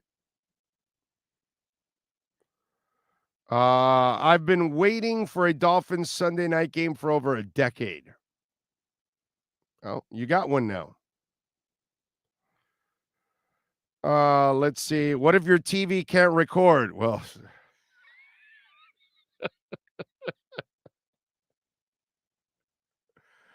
Hunter, I would say get a fucking job, bro. That's what I would say. Okay? That's what I would tell you. If your TV can't record, then you obviously are a bum and you don't work for a living, because who the hell doesn't have a TV that can't record? Okay? And if you don't, then, get a job, bro. Find something. Don't be such a loser. How about that? That's what I would say. 90 miles from Cuba says, I've missed plenty of live games because of work and still watched it on the replay. Does that take away from my fandom? Yeah, Chad. According to the dude with 2 first names, that's it, bro. No, I'm sorry. You had to work. Well, Chad, what the hell's wrong with you? You need to be a bum, bro. You don't work when there's a game on. Don't you know? Listen to the guy with the 2 first names. When there's a live game, you can't work. You can't go to a concert. If your wife is having a child, you tell the bitch to close her legs and keep it clamped up till after the game. And when she says, what?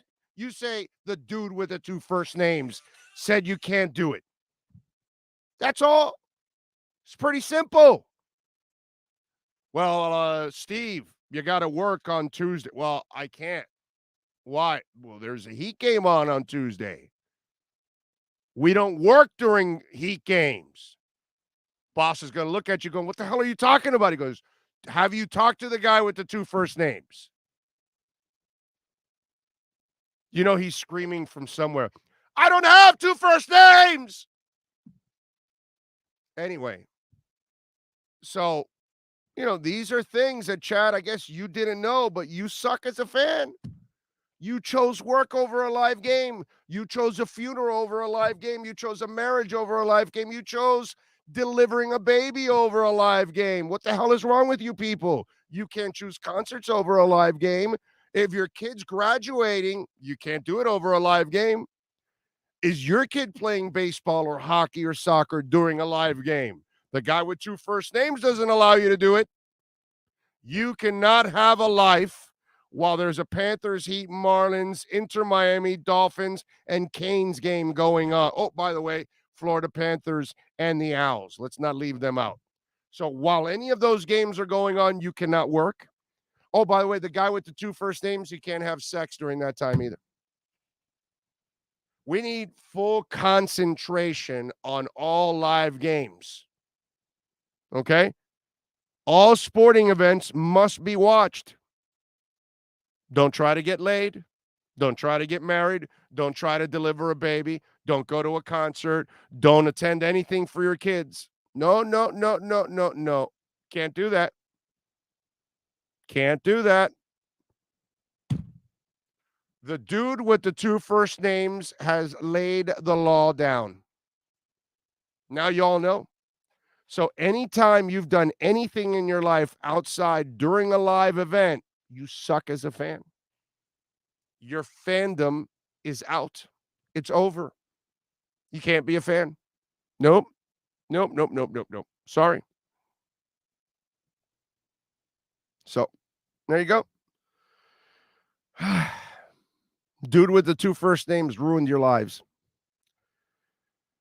When you have an important game on, you got to do what you got to do. Nothing replicates man live, Big O.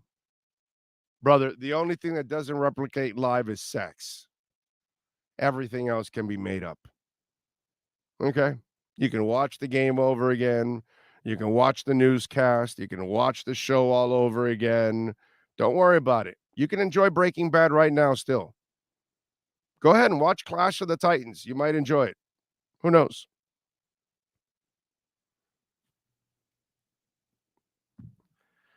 I swear threesomes provide that don't allow you to record. Oh, that's true. Threesomes are threesomes or a live game. I don't know. Alex John says, yeah, all I'm saying is the game isn't the same after the fact. Now you can't You can't miss a game. See, Alex, you can't don't miss a game now.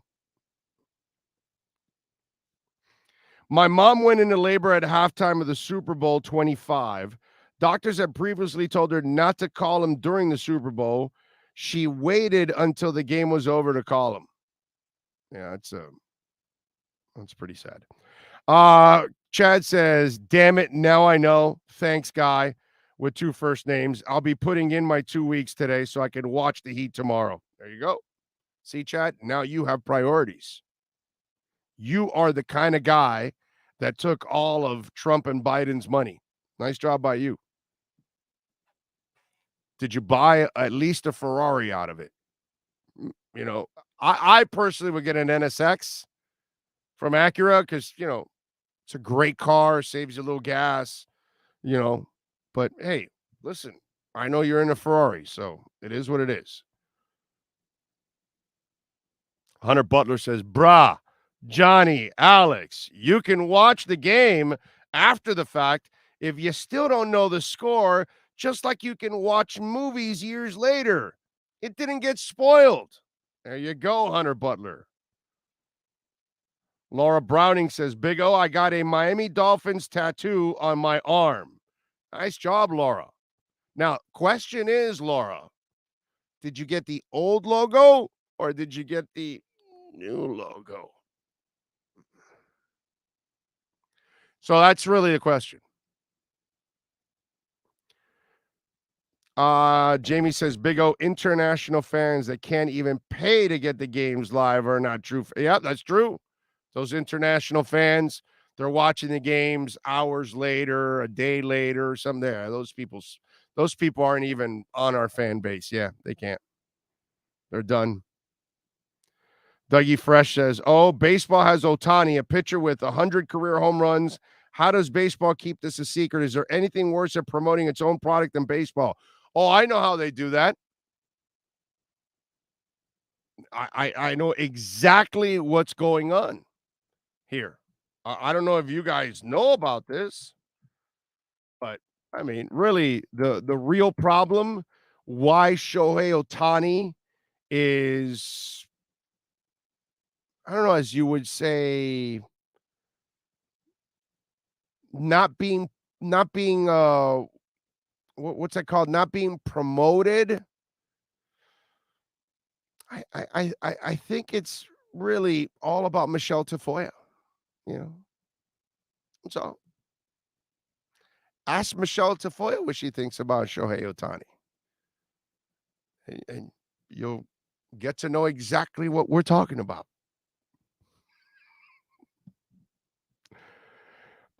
Just a video says I have to watch on Red Zone here in UK. Am I not? Nope, just a video. I'm sorry. You watch on Red Zone? Oh God. You're not a fan, bro. Didn't you hear the guy with the 2 first names? You're not allowed to watch on delay. You're not to watch on recording. It makes you a nothing fan. Unfortunately, I went to a concert. You're seeing it delayed, or maybe you're seeing it the next day, or you're seeing it on Red Zone. We're crappy fans, my man. According to the guy with the 2 first names, if you don't watch a sporting event live, you're pretty much useless in his eyes. So, you know, what can I tell you?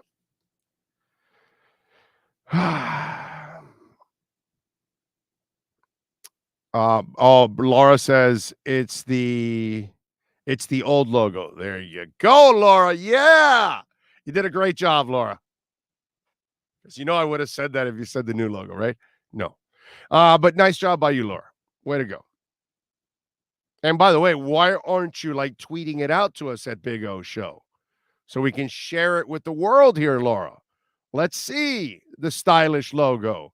Let's see what the greatest logo looks like.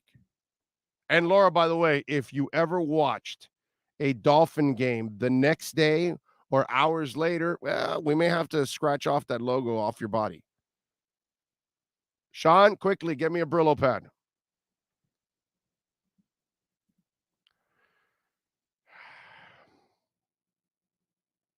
Tafoya, true colors are coming out. Yeah, baby. Yeah. Yeah. Chris Johnson, call. I take you don't know much about real dolphins. They kill sharks. Oh, now we're getting into facts now. Let's see. Fins Nation UK fan club. Good morning, Big O and Sean. Looking forward to coming over across the pond to games this season. Jets in New York City, Miami and the Vikings, and the Steelers game. Fins up. Nice. And you're going to watch those live, right? Because remember, if you don't watch them live, we know what the guy with the 2 first names is coming at you. It's coming after you. Just saying. Now, the guy with the 2 first names, we just got to make sure he doesn't have a third name, because then you really got to watch it, because those guys with 3 names become serial killers. It's kind of dangerous.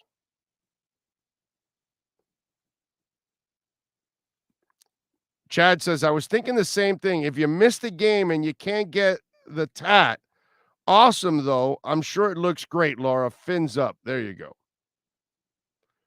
Jamie says, guy with 2 first names, thank you for making our morning and providing great material for the show. I'm laughing so much. Well, I mean, these are things that we learn every day.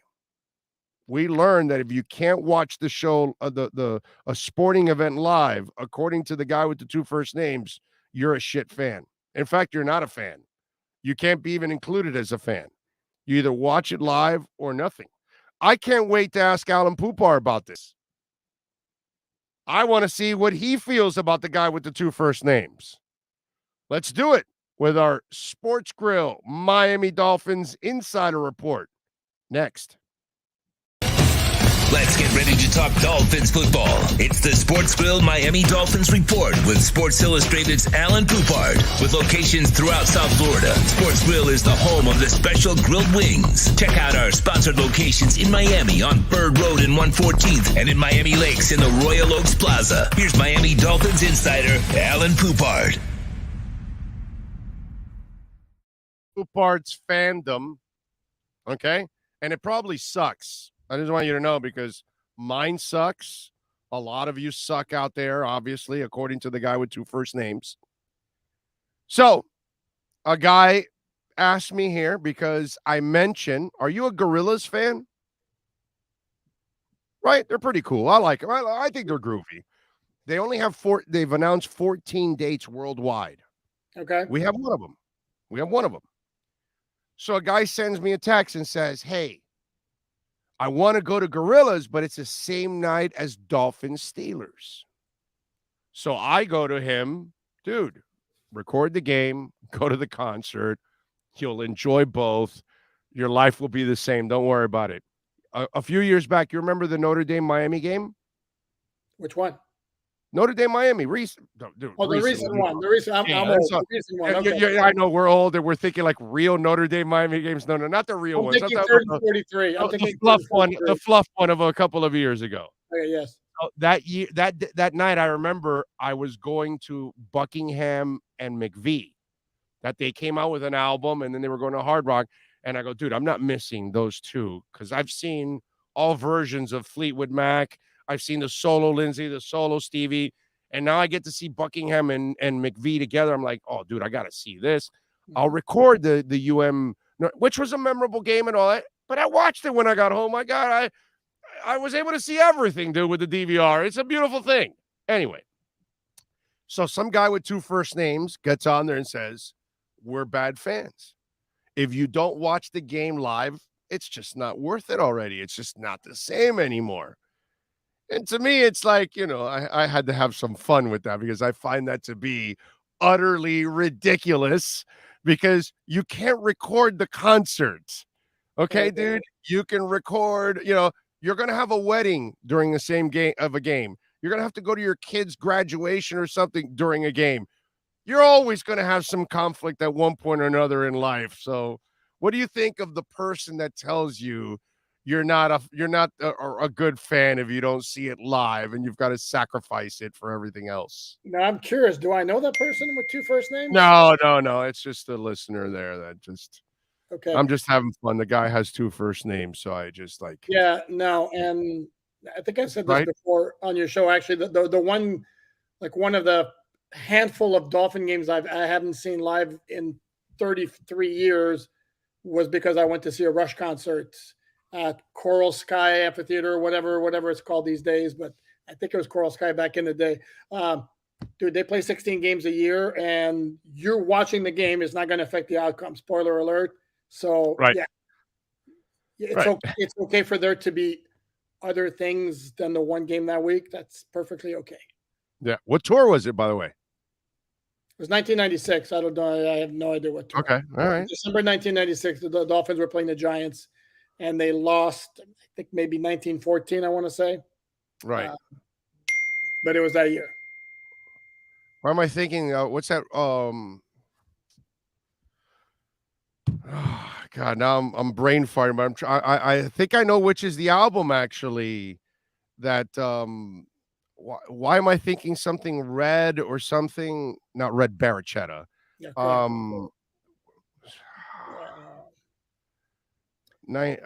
let me see. Rush. I'm not a huge enough Rush fan that I remember. This was with a lady I was frequenting at the time. I think she may have been the one who had the ticket. That's for Echo Tour. Okay. Okay. That might have been your. Well, that's 96. There you That's go. it. There you go. Cold as hell. That I remember. It was unpleasantly cold. That's what I remember the most about the concert. To be honest with you. Where was this concert at? Coral Sky Amphitheater, whatever name it went by those days. And wow, it was that. Oh, wow. Okay. Yeah, it was unpleasantly cold. Okay. Yep. Okay. All right. Good stuff. All right. Let's get to a little Dolphins. What'd you think of the Melvin Ingram signing? Love it. Absolutely love it. And we had discussed it before. This is a guy, they kicked the tires on the guy for a while now. Even last year before he signed with the Steelers.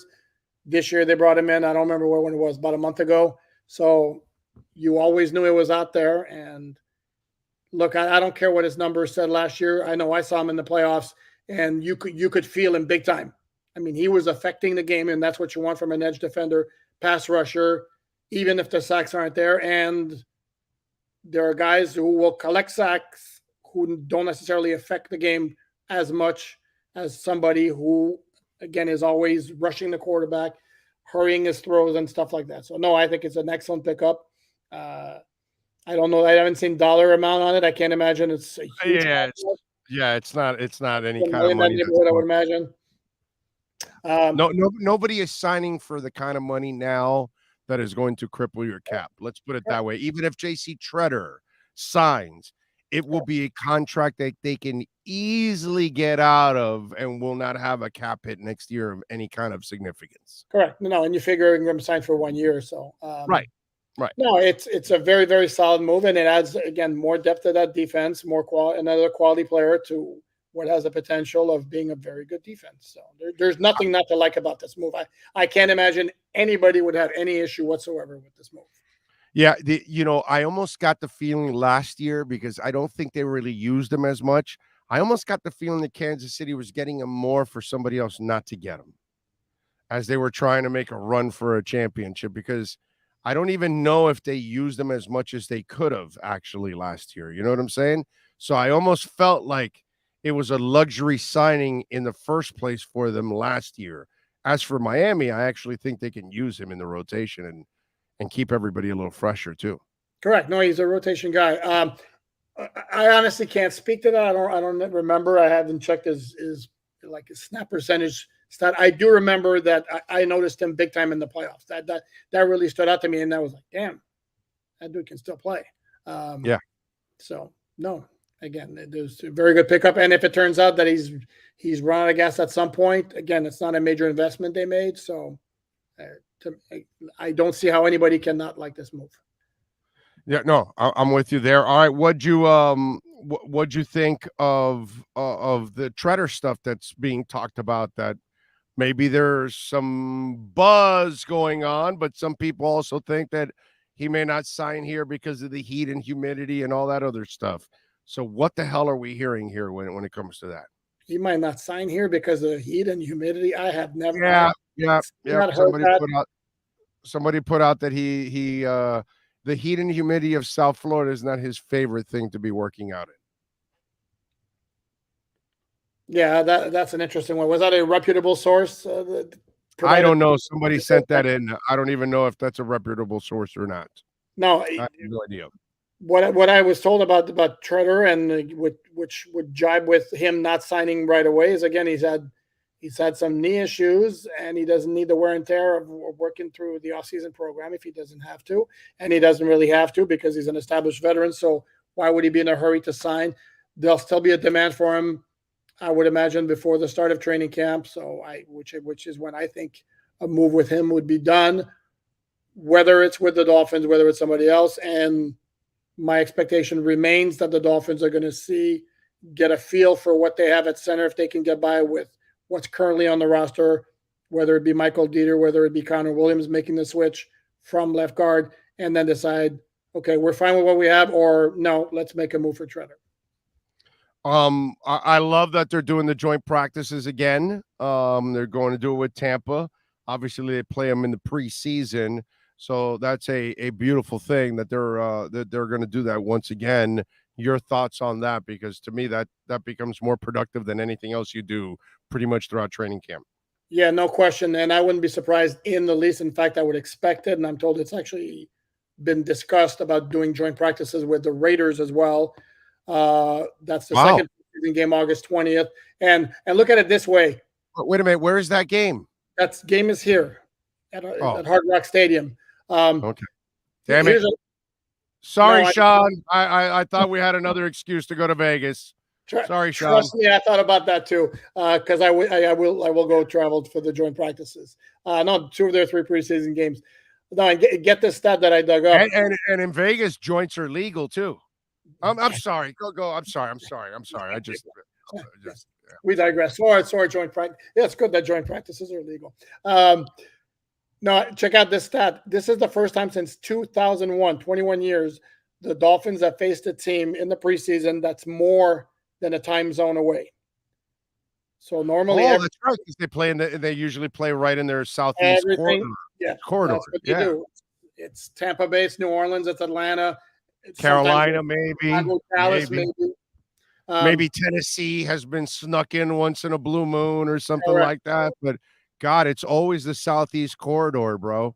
Always. So you're right about that. Holy shit. I can't imagine the Raiders wouldn't they can't be happy with that, right? Yeah, because the Dolphins don't care in this case because you're coming to us. But for the Raiders, that's gotta suck, dude. Well, this is why even before I was told it's in the works. Even before that, it's made all the sense in the world for the Raiders and Dolphins to practice together. I mean, partly justify their trip. Right. Yeah. So they could come down extra days, hang out all week. Definitely. Okay. All right. Correct. And as far as now, is there an agreement to keep all Raiders away from automobiles during the week? Why am I not surprised you're going there? I'm sorry. I'm sorry. I'm sorry, bro. I saw a plane on fire on a bridge over the weekend. I don't need to see any more Raiders lighting people on fire. So I'm just saying, bro. You know, they have an issue there with DUIs and stuff. You know, I'm just saying we gotta, negotiate. Can never be too careful. Drivers for all, Lyft drivers for. Maybe we'll call it the Uber week matchup or something, and Uber Ball. Uber Ball. Uber Ball of the and sponsor, and they could drive Raider players around since Raider players can't drive themselves. So, your thoughts on the transaction of Ty Clary, who failed a physical, and Cole Banwart, who was replaced by him, a journeyman. Do you know anything about Cole? Well, he wasn't totally a journey. I mean, he's been in the league 1 year. He was UDFA last year, bounced around 2 practice squads. My understanding, he was actually not a bad prospect coming out of Iowa, not necessarily like a starter type, but the type who could make a roster and could contribute as a backup. Again, UDFA player. Let's tamper down enthusiasm for any of those guys. I know. Whether No it be Zaquandre White, I have a bunch of Twitter followers who are telling me Zaquandre White's going to be a complete stud on this team, on this offense. And to me, if he makes a 53-man roster, that'll be a major accomplishment. So, yeah, I mean, it's disappointing for Ty Clary. I mean, it's a guy who came in. This was one actually guy who had center experience. That's kind of what I was. Yeah. That's. But again, they don't have a lot of options at center, and that's like, okay, well, that was a little depth to see if that kid has anything in him. This kid's strictly a left and right guard, apparently, right? No, correct. But again, Ty Clary was a long shot to make the roster by definition because he's a UDFA, and that applies to any UDFA, no matter how promising, no matter, regardless of whether they were supposed to get drafted. That applies to Verone McKinley, the safety from Oregon, who was a big-time playmaker in college, whether it's Kellen Diesch, the tackle from Arizona State, who a lot of scouts and draft analysts liked a lot, enough to say that maybe he goes in the 4th or 5th round. There's a reason they went undrafted. And again, if the Dolphins don't necessarily have a whole lot of openings on that 53-man roster, if you're going to start to look at it now, not a whole lot of room. So those UDFAs are going to have to be pretty good, pretty fast to make an impression and convince the coaches that they need to be put on the 53. How good of a job has the front office done this year? Yeah. In your eyes? No, they have. You're pretty. You graded right down the line the way you see it. So what do you think? Yeah, no, I'm a tough grader, and I think they have very. They have basically filled out everywhere, upgraded. I don't know that there's a many position. Is there a position on the roster that you would say is not as good as it was last year? I don't think so. Oh no, yeah, you're right. That's a good point. It's not like they've taken a step back anywhere. They have tried to improve every area that they possibly can. And yeah, if you want to get center's the only one that you can want to add depth if you want on that one, or challenge or something. That's about it. Really. Correct. And maybe a proven inside linebacker, but you got Channing Tindall in there. Maybe and Roberts is a proven inside. I know he's more of a first and second down guy. Yeah. Well, no, they flushed out the roster very well. They have set themselves up to be able to have a successful season if guys perform the way they're expected to perform. Yeah, I'm with you there. All right, what are you working on at Sports Illustrated so folks can check you out and bookmark that page? Yeah, a couple of things. One of my writers is going to do an analysis on Melvin Ingram and what he can bring to continue developing that story. I'm going to do something looking at some financial issues regarding the Dolphins, including the money allocated where. And then also I'm going to update the ranking the offseason moves and see where we're going to fit Melvin Ingram in there. And I think I'm going to put him fairly near the top, not necessarily at the top, but he'll be in the top half, definitely. The Dolphins have enough money that somebody will get rewarded here this season with a extension. Who is that going to be?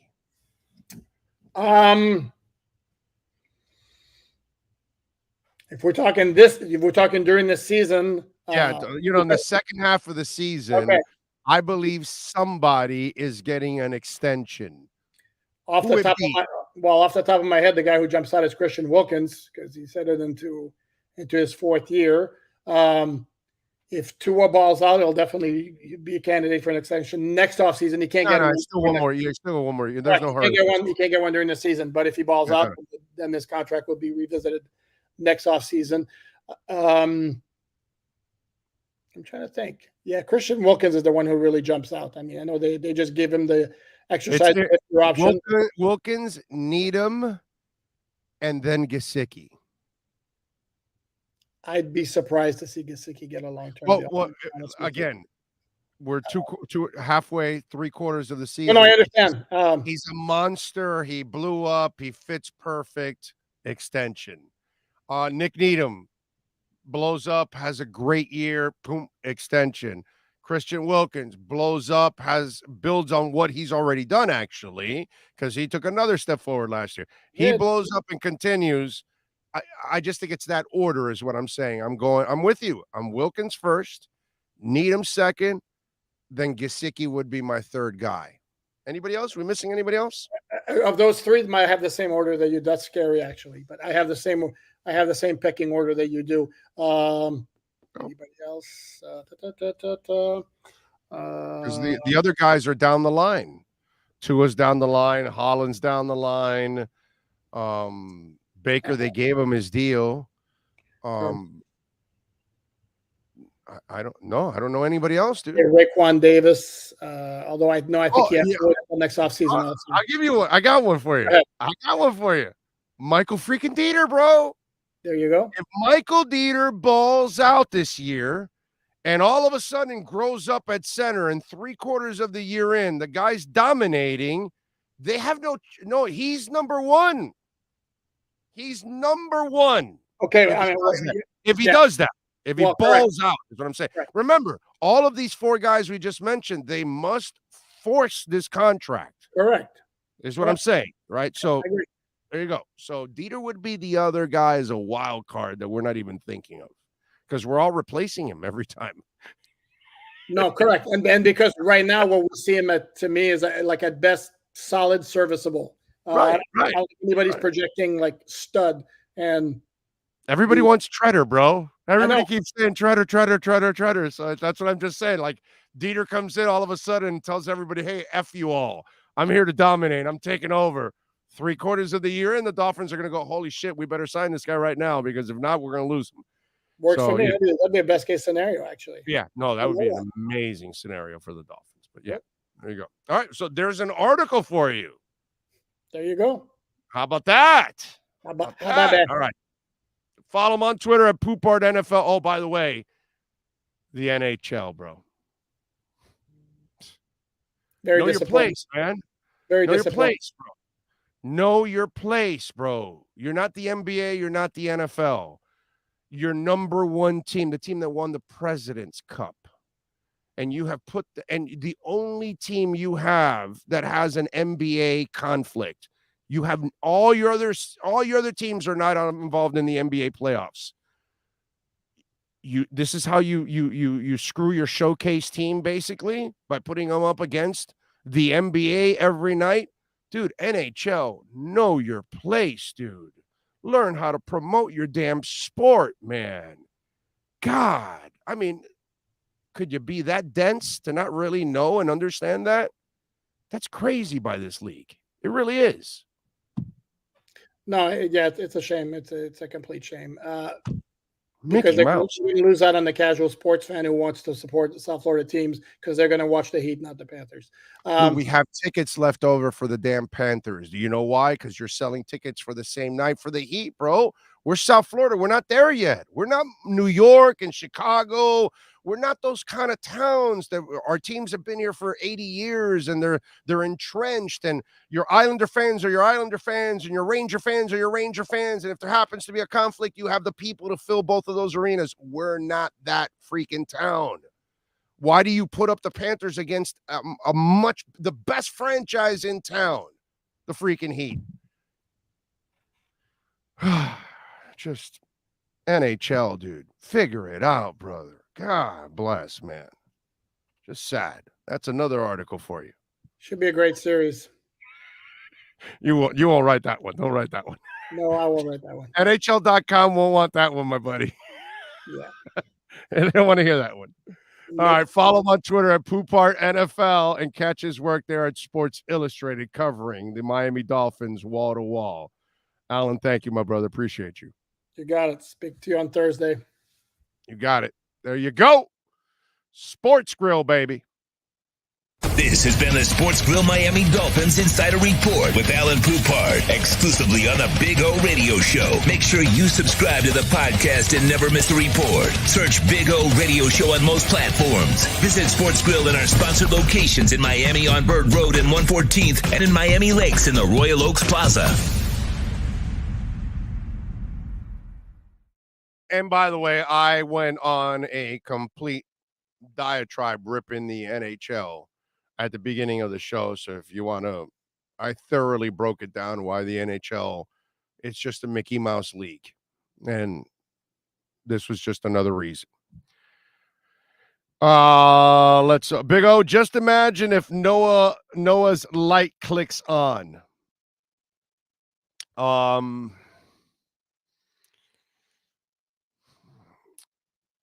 Here's the problem with that. Okay? Follow me now, George. Noah's really not set to play because you have your starting corners.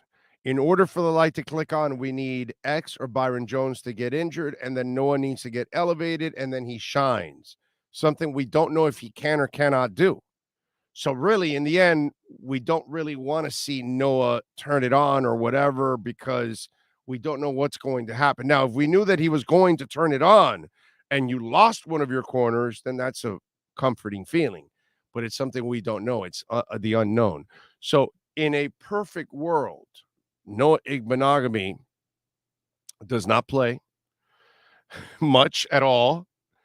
And Byron and X dominate, and Nick Needham is a terrific, slack guy.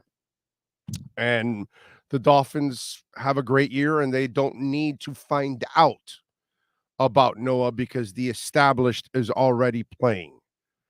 So really, here's what I would tell you instead. Instead of saying, Big O, just imagine if Noah's light clicks on. Big O, imagine if Eichenberg's light clicks on. If Austin Jackson's light clicks on. Okay, if the aforementioned Michael Dieter's light clicks on. Comprende, compadre? Imagine if the Robert Hunt light goes on with those beautiful painted fingernails. Now we're talking, my man. Because if those young linemen, the light goes on to go with Connor and to go with Teron Armstead, now we're talking about the Dolphins being special. Instead of talking about a part-time player that may not play, and in order to find out about him, he's got to become a full-time player. Well, you have full-time players that have been trying to break out. Imagine if our offensive line coaches are really that good and that the old linemen weren't as bad as they were the last couple of years. They were just poorly coached, poorly prepared, not giving the tools they need to succeed. Imagine if they are given the tools to succeed and that Eichenberg is much better than what we saw. And so is Austin Jackson. And so is Michael Dieter. And so is Robert Hunt. And all of a sudden, not only do you have a line, but you're going to also have depth. So if there's anything, George, that I want to imagine the light clicking on, it's the offensive line. Because if that clicks, baby, the running game goes, the quarterback is grooving, the passing game is on, and we are watching the Dolphins march their asses into the playoffs. So that's the lights that I want clicking on, the ones along that offensive line. Those are the ones that I'm praying for. The real 305, it's not about light clicking on, it's a matter of him playing enough. We will see. I'd rather go with light clicking on for that old line. Right now, they have their corners. Noah's a luxury right now. They need their linemen to step up, to play better. That's different. All right, we got 2 hours down. We got one more to go. We do want to remind you, as always, Sloman's Home Shield, 1-800-ALARM-ME. The first 40 Big O listeners, you will get a free doorbell camera. Call them 1-800-ALARM-ME. Tell them that Big O sent you, and I promise you that they will take care of you. That free doorbell camera connects to your smartphone, and when you use our professional installation and our low-cost central station monitoring, we're going to give you an LED touchscreen pad, a motion detector, 3-arm doors, and a backup battery. Tell them that Big O sent you, and I promise you they will take care of you. The Sloman Shield, protect your home, protect your business, protect your family, protect your pets. Do what Sean Stanley does in his home. do what I do in my home, and lots of our listeners now all around the country. We're in 14 different states. And by the way, thank you to you, all of you out there. Lots of our listeners are calling Sloman's, and they're either switching to Sloman's or they're getting the Sloman Shield. 1-800-ALARM-ME. Hour number 3 is next.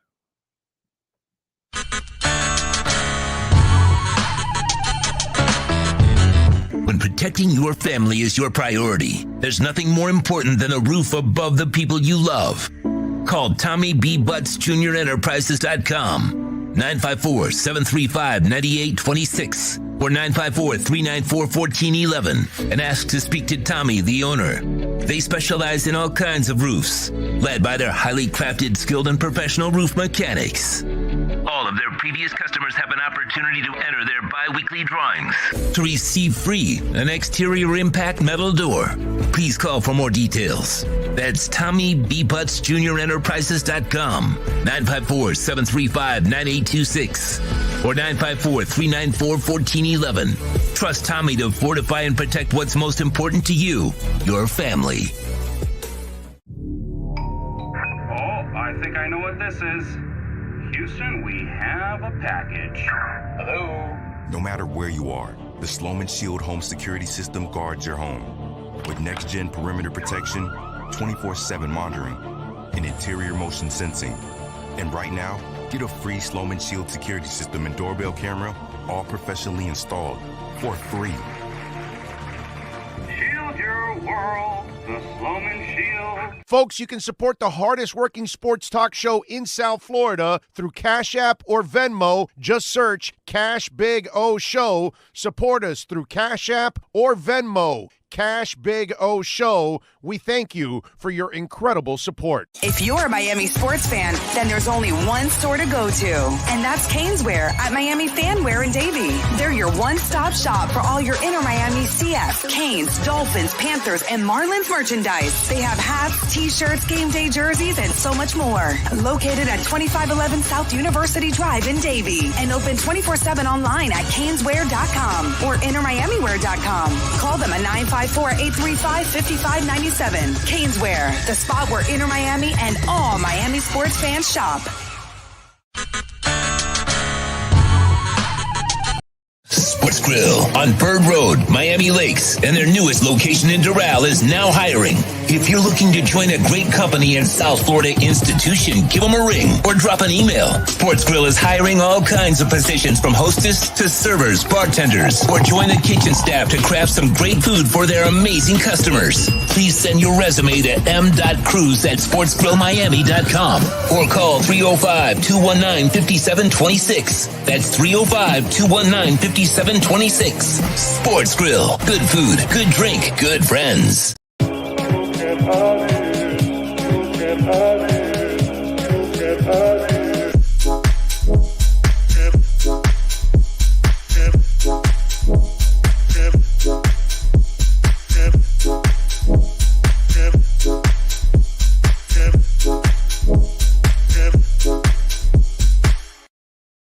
The Big O Radio Show is brought to you by HialeahParkCasino.com. Enjoy simulcast racing, dining, a magnificent poker room, and a casino with the most popular machines on the market.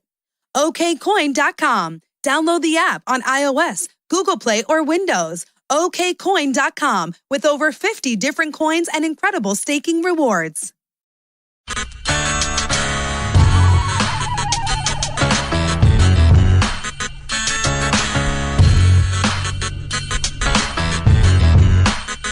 The viewpoints, statements, or beliefs expressed on the following program by the host, guests, or callers are not necessarily the opinions of FantasyAccess.com Media Group. When it comes to South Florida sports teams, very few in the media have witnessed, lived, and covered it like the Big O. Let's start the program dedicated to your favorite South Florida teams with a passion that's unmatched. The Big O Radio Show is on. Here's the Big O.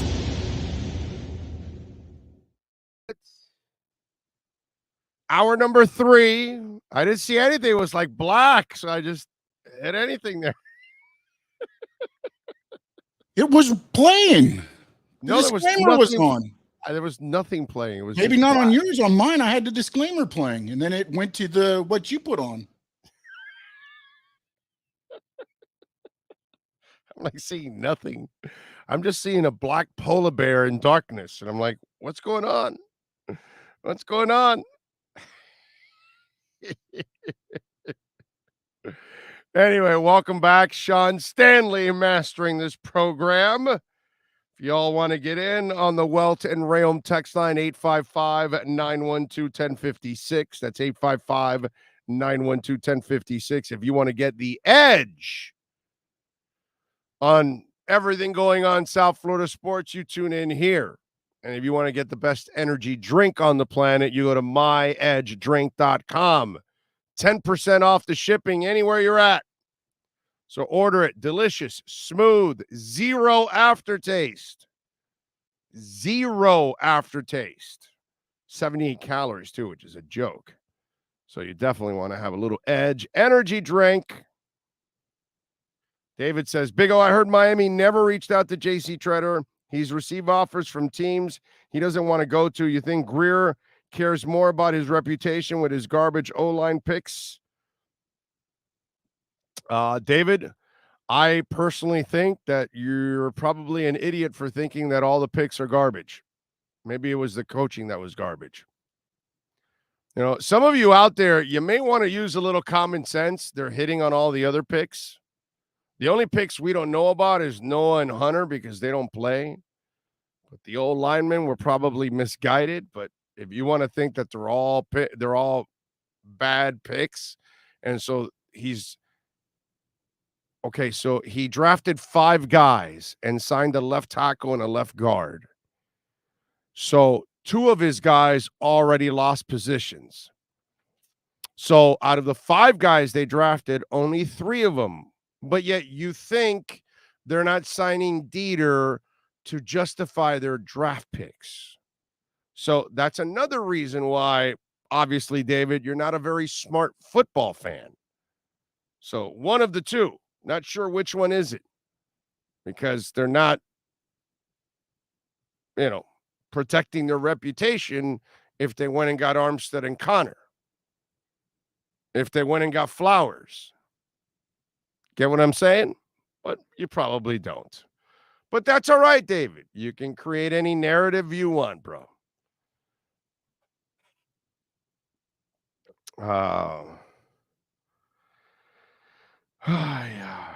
Big O with a stacked wide receiver room. What's the plans for Bowden? How are the Dolphins planning on using him? Rome and Penny? Why don't you ask Lynn Bowden? What does he plan on doing? It's not a matter of the Dolphins.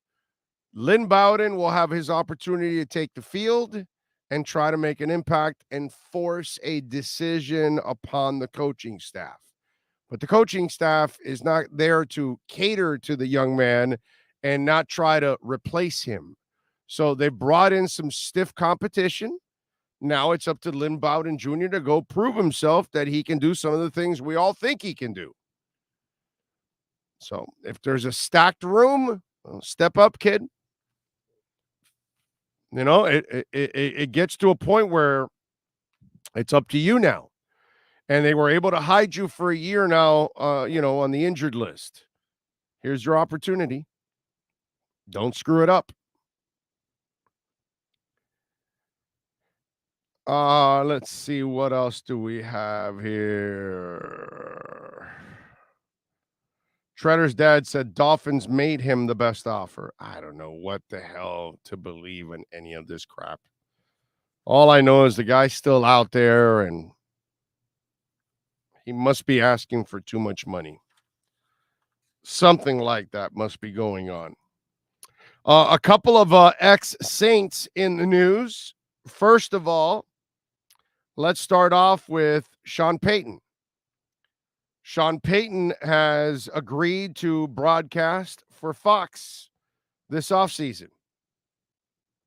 So it just came across the wire. Sean will join Fox in 2022, per a source with knowledge of the situation. The Super Bowl winning coach will work in studio with Fox throughout 2022. It's believed that he'll join the Fox NFL Sunday crew on off days for Jimmy Johnson. Many would believe it's a one-year foray for Payne. He nearly became the Miami coach. This is Pro Football Talk talking earlier this year, what would have been a partnership with Tom Brady. I don't think any of that ever got close, but it's nice, you know. It's good for him to justify it since he kept trying to justify the whole Watson thing, and obviously they flopped there. And the other one, and here's where it just, we now get to the silliness and the ridiculous. So Saints legend Drew Brees hung up his cleats last March, accepted a job with NBC this weekend. The New York Post reported Brees would not be working for NBC in 22, leading the former quarterback to head to Twitter and address his future. Though he said reports were not accurate, he added that returning to the field was a possibility. He said, despite speculation from media about my future this fall, I'm currently undecided, Brees tweeted. I may work for NBC. I may play football again. I may focus on business and philanthropy. I may train for the pickleball tour, senior golf tour, coach my kids, all of the above. I'll let you know. It says, my wife's the one that told me about it because I don't follow social media, Allen says. So I thought, well, that's interesting. They'll bring up some questions tomorrow at the golf tournament. But yeah, certainly, I think it was a comment made in jest. We certainly haven't had any conversations in that regard. So here's what I would say. He's not coming back to football, okay? I think he threw that out there to have some fun with it and all that good stuff. The worst thing that Drew Brees could do is try to come back to football. The league has already made its decision, most of these teams, on what quarterbacks they're going to go with. The only guy that probably would have coached him would have been Sean Payton, and he's not in the league right now. And everybody saw his arm was falling off last year. Okay? It happens. Father Time is undefeated. There's going to be a point in time that I will not be able to do this show the way I do it every single day, the way I've done it for 32 years with the energy that I bring every single day. It might be 5 years from now. It might be 10 years from now. It might be 15. But Father Time is undefeated. It gets to a point where you can't do what you love to do. And I don't care if you're an artist. I don't care if you're an athlete. I don't care if you're a teacher, a broadcaster, a lawyer, you name it. The time, the sands of the hourglass are always running on all of us. And we just don't know when that last grain of sand is going to come. And when it does, that's when they come a-calling for us. And we can't do the things that we used to do. Drew Brees cannot play like he used to play. Father Time came and went. He's done. Okay? He might go back to NBC. He might coach his kids. He might play on the senior tour. He might do a lot of things. The one he's not going to do, I can guarantee you of that, is play in the NFL. Because all he's going to do is embarrass himself and sully a career that has been absolutely exceptional. So I saw Joe Namath in a Rams uniform. I don't need to see it. I watched Willie Mays in a Mets uniform. Don't need to see it. I saw Sugar Ray Leonard hang on too long. Don't need to see it. Saw Muhammad Ali hang on too long. And my Lord, you wonder if there would have been a difference in his life if he didn't hang on as long as he did and end up with Parkinson's. I've seen athletes in all sports hang on too long. Jaromir Jagr was hanging on too long. It's a novelty. It's nice. I get it. But there's a time and a place for everything. That time and place is gone for Drew Brees. So it was a fun post. It might get people talking in New Orleans, you know. But let's just be logical here as fans. Drew Brees' time has come and gone. It's over. And you had a great run, my man. An absolutely great run. All right, 855-912-1056. That's 855-912-1056 if you want to get in on the program. Marlins, by the way, lose to the Brewers last night, 7-3. The Marlins have now dropped to 15-19 on the season. They are 3-11 in their last 14 games. Are you listening to me? The Marlins are 3-11 in their last 14 games. Not good. 6:40 tonight. You know what is good? The 12-24 Nationals. They're in town. So that's the panacea for a bad team, that an even more disgusting team is coming to town in the Nationals. They're 12-24. You're 15-19. Win the series at least, my man. Win the series. Sandy Alcantara. We got no Marlins. We got no Heat and no Panthers tonight. You can focus a little bit on the Marlins and enjoy Sandy out there. He is one terrific pitcher. He's 2-2 with a 2.74 ERA.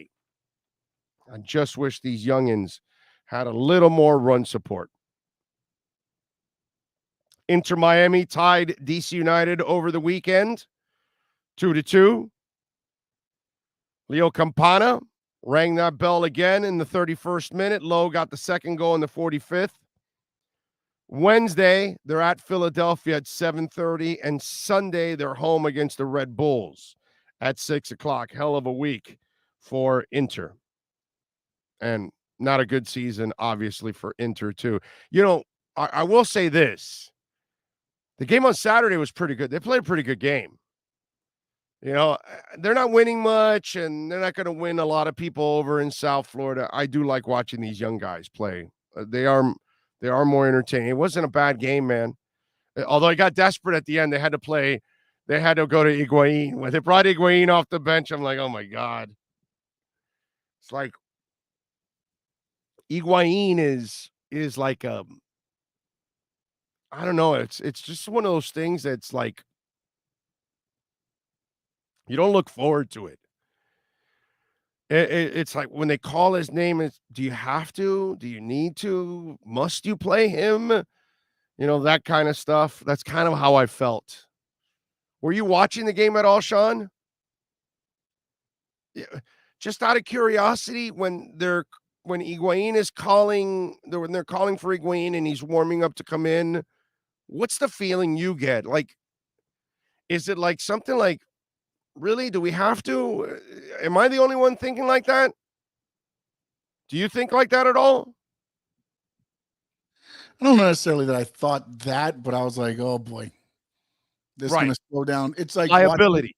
Watching paint dry. It's just, you watch what you saw in the first half, and you know when he comes on, everything just slows down. Yeah. It slows down so much I can see the plays forming.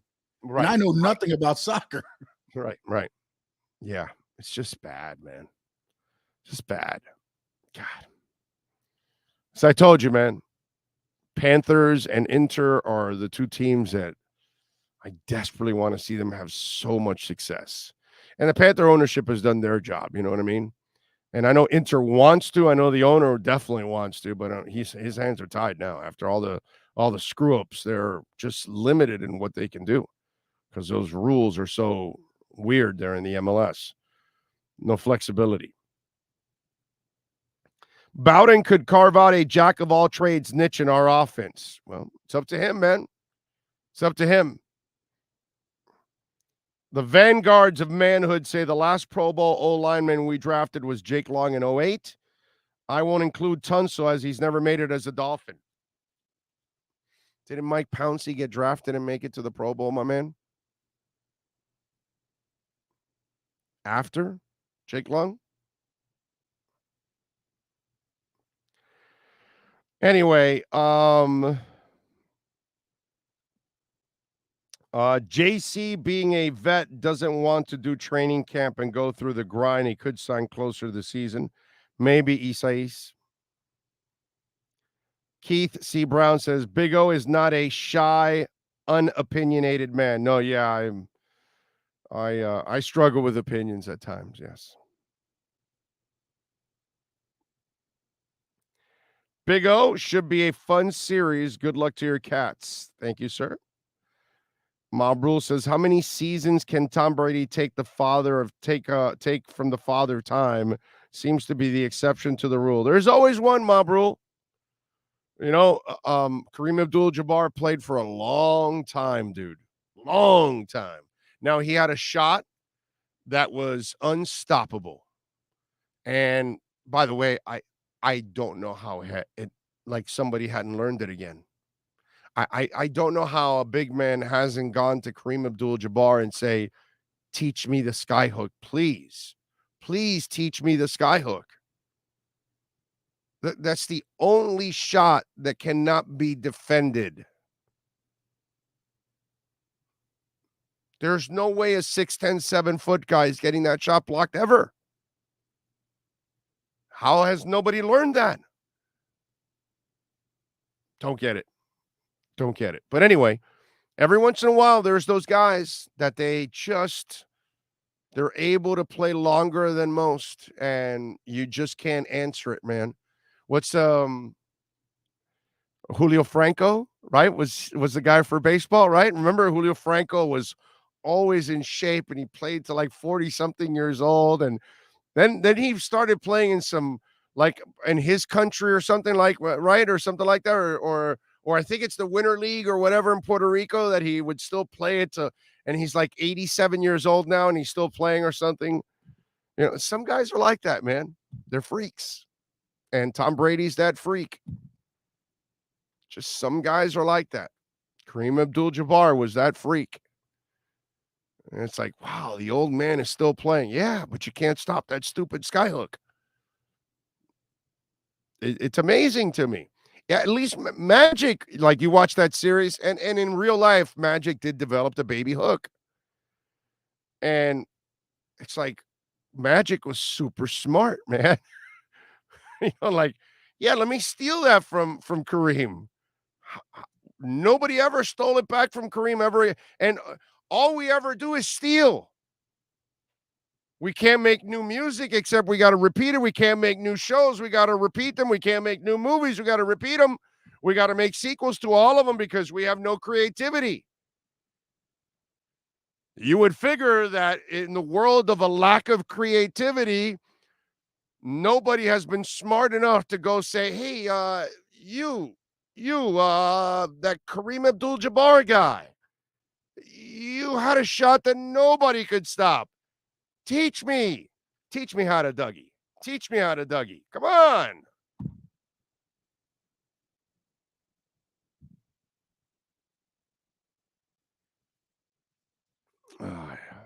Oh, Big O, did you see the video of Tyreek at Tua's house, scared of the dog? Yeah, I saw it. When you're not a dog guy, you're not a dog guy. You know what I'm saying? It's a difference. Dogs can be intimidating, right? Some of us love dogs. So I'm the guy that gravitates to any dog in the house.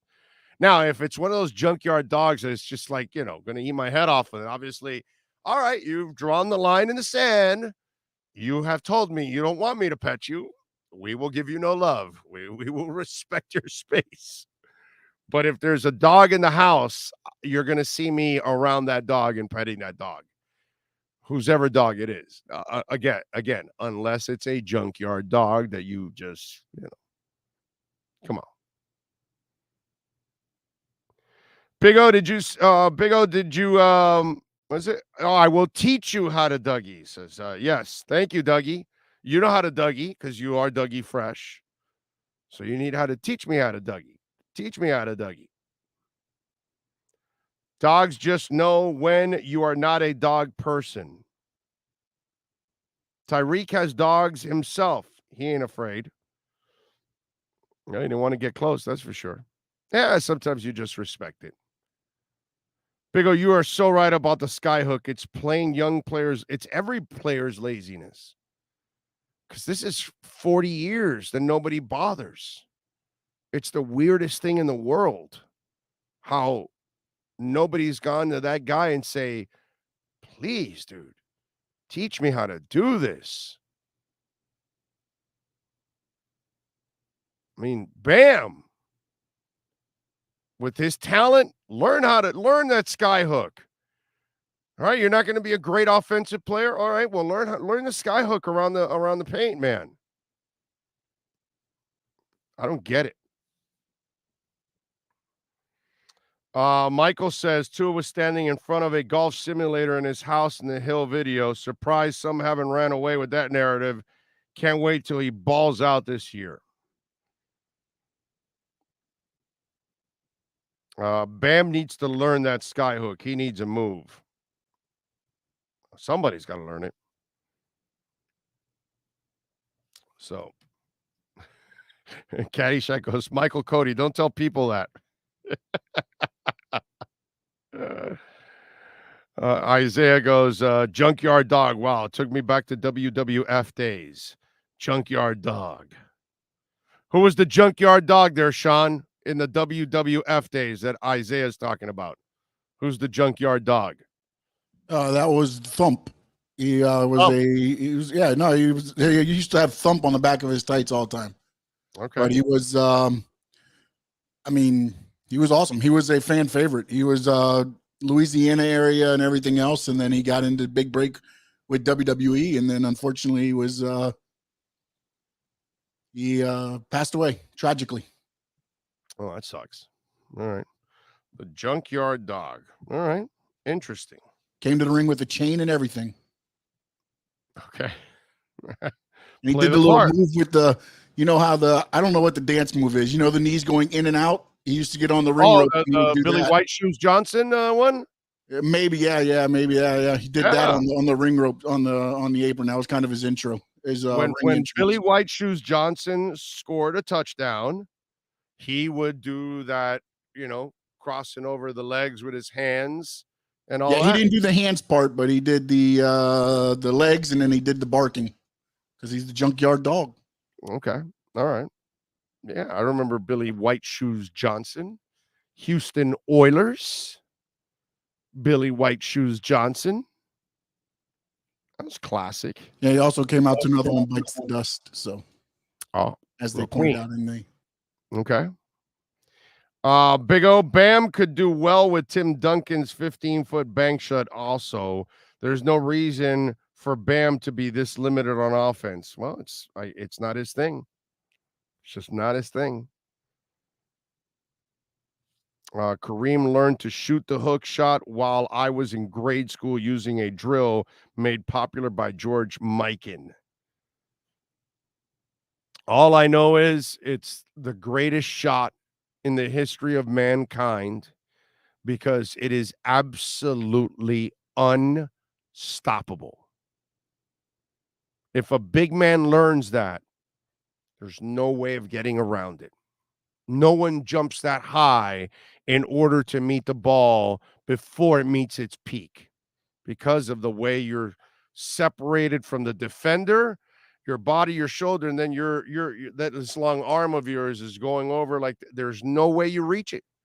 It was an indefensible play that Kareem created, and the most baffling thing in the world is that nobody's been enlightened to say, hey, maybe I should learn that shot.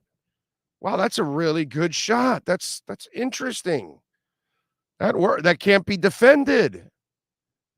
Damn, I'm 6'10", 6'11", 7 foot, 7'1", 7'2". I'm Rudy Gobert. Who the hell is going to block my shot?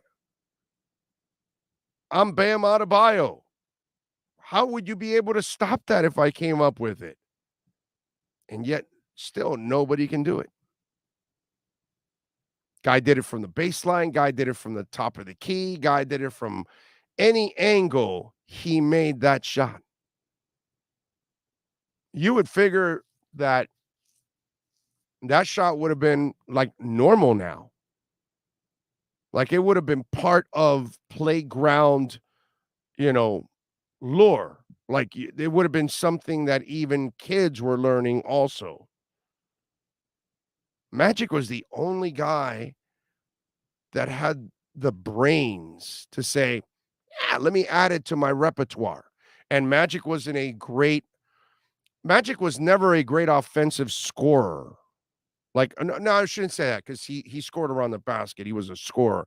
He wasn't a great shooter. He wasn't a volume shooter, right? He was a guy that could kill you around the boards, obviously, because his driving and passing and rebounding and layups and all that kind of stuff, he could do that with ease.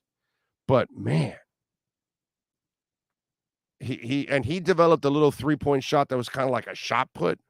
It wasn't a pretty 3-point shot, but again, to Magic's credit, Jason Kidd did the same thing too. Jason Kidd wasn't a great shooter, but he honed his skills enough that he became a threat from 3-point range because he learned how to be an efficient 3-point shooter, enough to be a threat, enough that you had to respect Jason Kidd. He was never going to be Steph Curry. He was never going to be Klay Thompson. He's never going to be any of these great 3-point shooters, Dale Ellis, whatever. But he did it enough that you had to respect it. Magic developed a little 3-point shot that you had to have respect. He'd come running down and everybody would be already in the paint. Magic would stop, boom, right from the top of the three, and that little shot put that he had. And he would make it. And then he developed a little baby hook, and he would make that. Because he wasn't he wasn't Bernard King. He wasn't going to be the poet in the air like Bernard King. You know what I'm saying? So it's different. It wasn't going to be Michael. He wasn't going to be any of those kind of guys. So he had to add to his repertoire. And I give Magic a lot of credit how he was able to kind of steal a couple of things to help himself become a better offensive player. He's the greatest point guard I have ever seen in my life. But to his credit, he said, no, I got to add a baby hook. I got to add a 3-point shot. I got to make, and he is great. He's a first ballot Hall of Famer that didn't need a baby hook and didn't need to improve his 3-point shot, but yet great players still finding a way to become better. And I give Magic a lot of credit for that and how no one else in the league has gone to say, yeah, that hook stuff, I need to do that. It's crazy. All right, let's switch gears. Let's talk a little football. Miami Dolphins, baby. And let's get an edge talking a little Miami Dolphins football with our Edge Energy Drink Miami Dolphins Report with Marcel Louis-Jacques. Time to get the edge on the Miami Dolphins with our Edge Energy Drink Miami Dolphins Report. When you want the energy drink that's delicious and smooth with zero aftertaste, you can only order Edge Energy Drink at myedgedrink.com. That's myedgedrink.com. Here's the ESPN Dolphin insider Marcel Louis-Jacques. All righty. How you doing, man? Doing good? I'm doing wonderful, man. I'm doing wonderful. Like I told you on Thursday, we're back here on Monday. We got an idea of what life looks like in the fall. It's beautiful outside. Felt nice. Just took the dog out for a lap. Just typical Miami living. That's right. But hey, listen, if you want, we can ship your ass out back to Buffalo for the winter.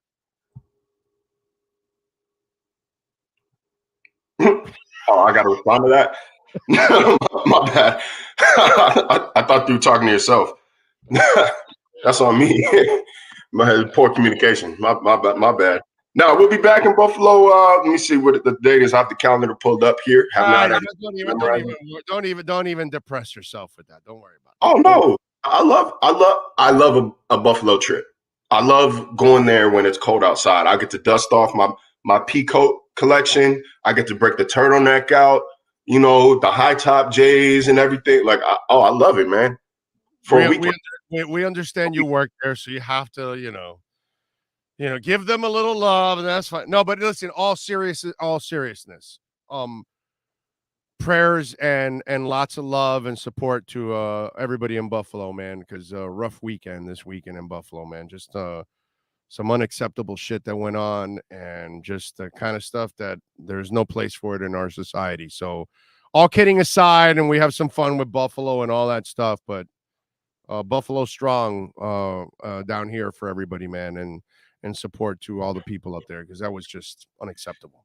Yeah, I was going to steer the conversation after that last note either way, but yeah, man. Like I said, I'll always love Buffalo, man. That was in this career I've moved a lot. I had not stayed anywhere longer than a year before I got to Buffalo, and I was there for 2 years, which felt like a lifetime, considering kind of this nomadic lifestyle I'd adopted. But it's a community that means well. Of course, it has its problems. One of which, it is the fact that it had one grocery store serving a gerrymandered, redlined Black community.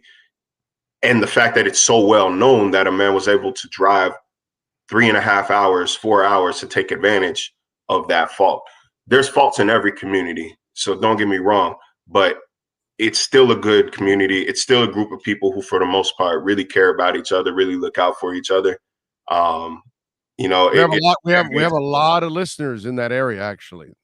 It's a fan base that has become famous for raising money for other communities' charities and other players' charities, and so and it's one that doesn't shy away from doing it for its own people. So I like the support that I've seen from within Buffalo. It hurt to see that wasn't my Tops per se, but Tops was my favorite grocery store over there. It was probably about 10 minutes away from where I used to live. So, I don't particularly know anybody that was personally affected by it. I do know people who shopped there, and I do know people who avoided going there that day by a matter of, an hour or less. So it was a hard day, man. It was hard to see that. It's a hard weekend, bro. Milwaukee, Laguna Woods, California, and Buffalo. It was a hard weekend overall in America because the East, the Midwest, and the West were all affected seriously by gun violence. So it was isn't it wild that it's something that happens so frequently and so widely in this country that I roll my eyes at the what about this shooting? What about this incident? I hate whataboutism, but it is crazy that it happens so frequently that we can legitimately miss major life-changing events for a community just because, there was another shooter. Oh, I didn't see about Houston because I was looking at Los Angeles. Or I didn't see LA because I was still concerned about Milwaukee. I didn't see Milwaukee because I'm still reading about Buffalo. Like it's this constant cycle here, man. And I feel like there should be some kind of case study, some sort of psychological review on our citizens, because I really feel like we are more numb to it than we should be. As it continues to happen, it that numbing effect comes with it, unfortunately, because it's no longer, oh my God, this never happens. No, now school shootings happen like all the time now, so it just kind of becomes norm. But the reality that has set in for all of us is you're not safe anywhere. And that's the thing that has come to light, that it doesn't matter where you're at, doesn't matter what part of the country it's at, what part of the world. Real quick, there's something at any time, everywhere. There's something we got to address in these comments that, we miss life-changing events by the mainstream media, or we don't hear about it because news likes to pick and choose which shootings they cover. How the hell do y'all think that you hear about these things if it's not for local media? Like local media does not get the credit that it deserves for its coverage of these events. Now, granted, the CNNs and the Fox Newses and the MSNBCs of the world, they might not pick up on every event, but I just hate when local media is looped in to mainstream media like that, because they do an incredible job of covering their communities. It's not a matter of picking and choosing. So it's just like people will post. I see people post like videos of local news reports and say why is there no coverage of this? Well, that is the coverage. Like, this is the coverage. Like I don't know. It's baffling, but no, man, mainstream media is not trying to I don't know, control your message like that, man. Like it just. Oh no, I mean, none of those stories were politically driven. It was just twisted people and terrible situations, and that's it. And they were all covered the same way. I watched it all weekend on different news channels, anyways, and a lot of local channels actually, because that's what I love about YouTube, man. I'm able to watch local channels all over the country, including like Buffalo stations and things like that I was able to watch directly, to watch the coverage in Laguna, to watch the coverage in Milwaukee, to watch the coverage in Buffalo. I watched a lot of it through the local channels there in each of them. So, and it's like this is 2022. It's a different world than let's say the 1980s, where you needed to rely on the mainstream media in order to get news from around the country. You don't need to do that anymore. You can easily watch a Milwaukee, like you just said, you can easily watch a Milwaukee or a Buffalo local station from Miami. You can watch it from your phone. Like, you don't have to, like I said, like, it's just kind of a tired argument to blame the mainstream media, because like, do you really need the mainstream media? Like, you're making the conscious decision to watch a national network. You could easily hop on your phone, Google Buffalo, and I have like on my I don't know, for those of you that watch, like I'm a big YouTube TV buff. I love YouTube TV, and I'm signed on. Like, I go through all the major cities and I sign on to all their local affiliates. So I get so on my feed, when it comes in general, I'll start getting headlines from all over the place. It doesn't matter where it's at. And I'm always getting all the local channels from, it doesn't matter if it's Sacramento or if it's Austin, Texas, or if it's Buffalo, or if it's, whatever, in North Carolina, Boone, North Carolina, it's whatever local TV channel. I'll get the headlines from that area. You know what I mean? And so it's actually pretty cool. If you do those local broadcasts. Yeah, just do the little work. You got to you got to put in a little work yourself sometimes, but like, yeah, it's not going to be spoon fed to you by, like, CNN is just simply not going to tell the stories of your community or specific communities better than the community itself. So like, if it's really a concern to you that like the mainstream news isn't covering anything, if your concern is that you are not being properly, I guess, acquiesced to the situation, then you are going to have to go do the work yourself. Like, if the problem is that you don't feel informed enough, inform yourself. Like, go find conversations. Like, these stories are being covered. You know how many DMs and replies I got, how many, of course, but what about Chicago's? Have you heard about this? What about the Christmas parade that got crashed into? That wasn't covered at all. And I was watching this weekend in Chicago. All the kids were going crazy in that square. And so now Lightfoot just put on a curfew in Chicago for everybody under 18. By 11 o'clock, you're gone. You can't be out in the street, and if you're not out with an adult, it's not going to be good for you, because they had a whole bunch of kids in the middle of the street over the weekend. They were just kicking and hitting cars as they were driving by, and so they're But again, that's me watching all kinds of local channels all over the place, so I can even if you go on Google, you're reading what a reporter wrote. That I kind of think I see what you're trying to say, but that's how it works, my boy. Like somebody's got to cover it. You know, somebody's gonna cover it. The trick is, like, you're gonna have to read multiple stories. You're gonna have to read multiple stories from multiple outlets, because while a lot of the same information is generally going to be the same, some outlet might have talked to somebody that another one didn't. And that's how you piece it together yourself. But I think my main point is, like, media in general gets a lot of blame for lack of coverage or lack of comprehensive coverage when people aren't taking personal responsibility to go out and do any of the work themselves. Like, either you're not taking responsibility for not having read enough on any particular subject, because there are very few stories around, like major stories like this, that don't get covered into the dirt, man. Like, that don't get covered to death.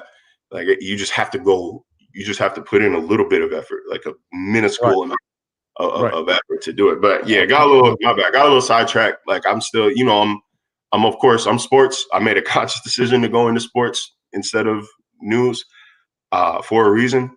But I can't bring you on as a Buffalo reporter and not talk about what happened in Buffalo. And I don't want to avoid also what happened in Buffalo or Laguna or Milwaukee, because obviously it's not something that we should avoid. It's something that we should discuss, unfortunately. All right, let me segue into football now. The Melvin Ingram move. Your thoughts on that one? Because I love the move personally. Yeah, you know, you can never have too many receivers and you can never have too many pass rushers. And this obviously falls into the latter.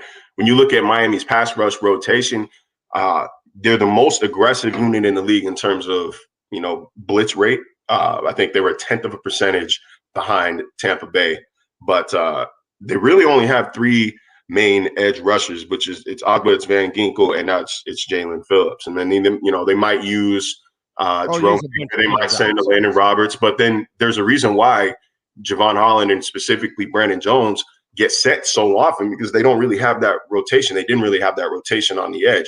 This adds quality depth to that rotation. So now in the fourth quarter, you know, no longer those three guys kind of tired. Now in the fourth quarter, you've got Melvin Ingram coming at you when your line is tired, and Jalen Phillips on the other side, or maybe it's Emmanuel Ogba on the other side. Maybe they could bounce. Maybe they bounce. They might have Melvin Ingram inside. Like, there's so many different things that they can do. Right, Phillips on the inside. You could have actually, and Ingram and the other kid who am I missing now from on the outside. So you can mix it up now. You know, overall, that's the scary part too, if you really want to get after people. Yeah, it's like I said, you can never have too many pass rushers. I'm really excited for not just, I don't think we're really going to see too much of it in OTA starting on Tuesday, but really excited for the summer and the preseason to see what kind of combinations we get on that defensive line in pass rush situations and see how that impacts their coverage. If they don't have to use Brandon Jones as a pass rusher anymore, if they can use him more in the box, if they can use him more to drop back, I think it's just going to add so many more looks that this defense is going to throw at offenses. And man, like I really think I just think it's the move. It's one of the bigger moves of the offseason, and they've made a lot of big ones, but not really on the defensive side of the ball. To be quite honest, this was, besides I think it's Keon Crossan, this is their only defensive signing that really comes to mind. It's the only major addition that comes to mind. So, you know, they needed that to a straighter. I mean, they had to focus on the offense, which that was really the priority, which makes a lot of sense. And this is kind of icing on the cake moves for the defense. Like it's and what I think we should probably talk about more. And obviously, everybody's focus is on the offensive side of the ball. That's why they hire the offensive-minded coach. That's why they trade for Tyreek Hill and they make all these additions. But they're doing a lot of this under the assumption that defense keeps up its level of play from the second half of last season. Like, that is still a catalyst to this year. Because if that defense still plays like we saw in weeks 1 through 7 last year to start the year, I mean, they've got New England, Baltimore, Buffalo, Cincinnati to start the season. If the defense is bullshitting, that's 0-4 to start the year. And all of a sudden you're in a hole. You can't be in a hole in the AFC this year. So they needed to make as many bolstering moves as possible on defense. It couldn't just be re-sign our own guys. Like, you got to find a way to improve in one way or another. I think that they do that by adding Melvin Ingram, a motivated Melvin Ingram. What grade did you give the Dolphins this offseason? It's an A in climbing, man. It's an A in climbing. They addressed every need.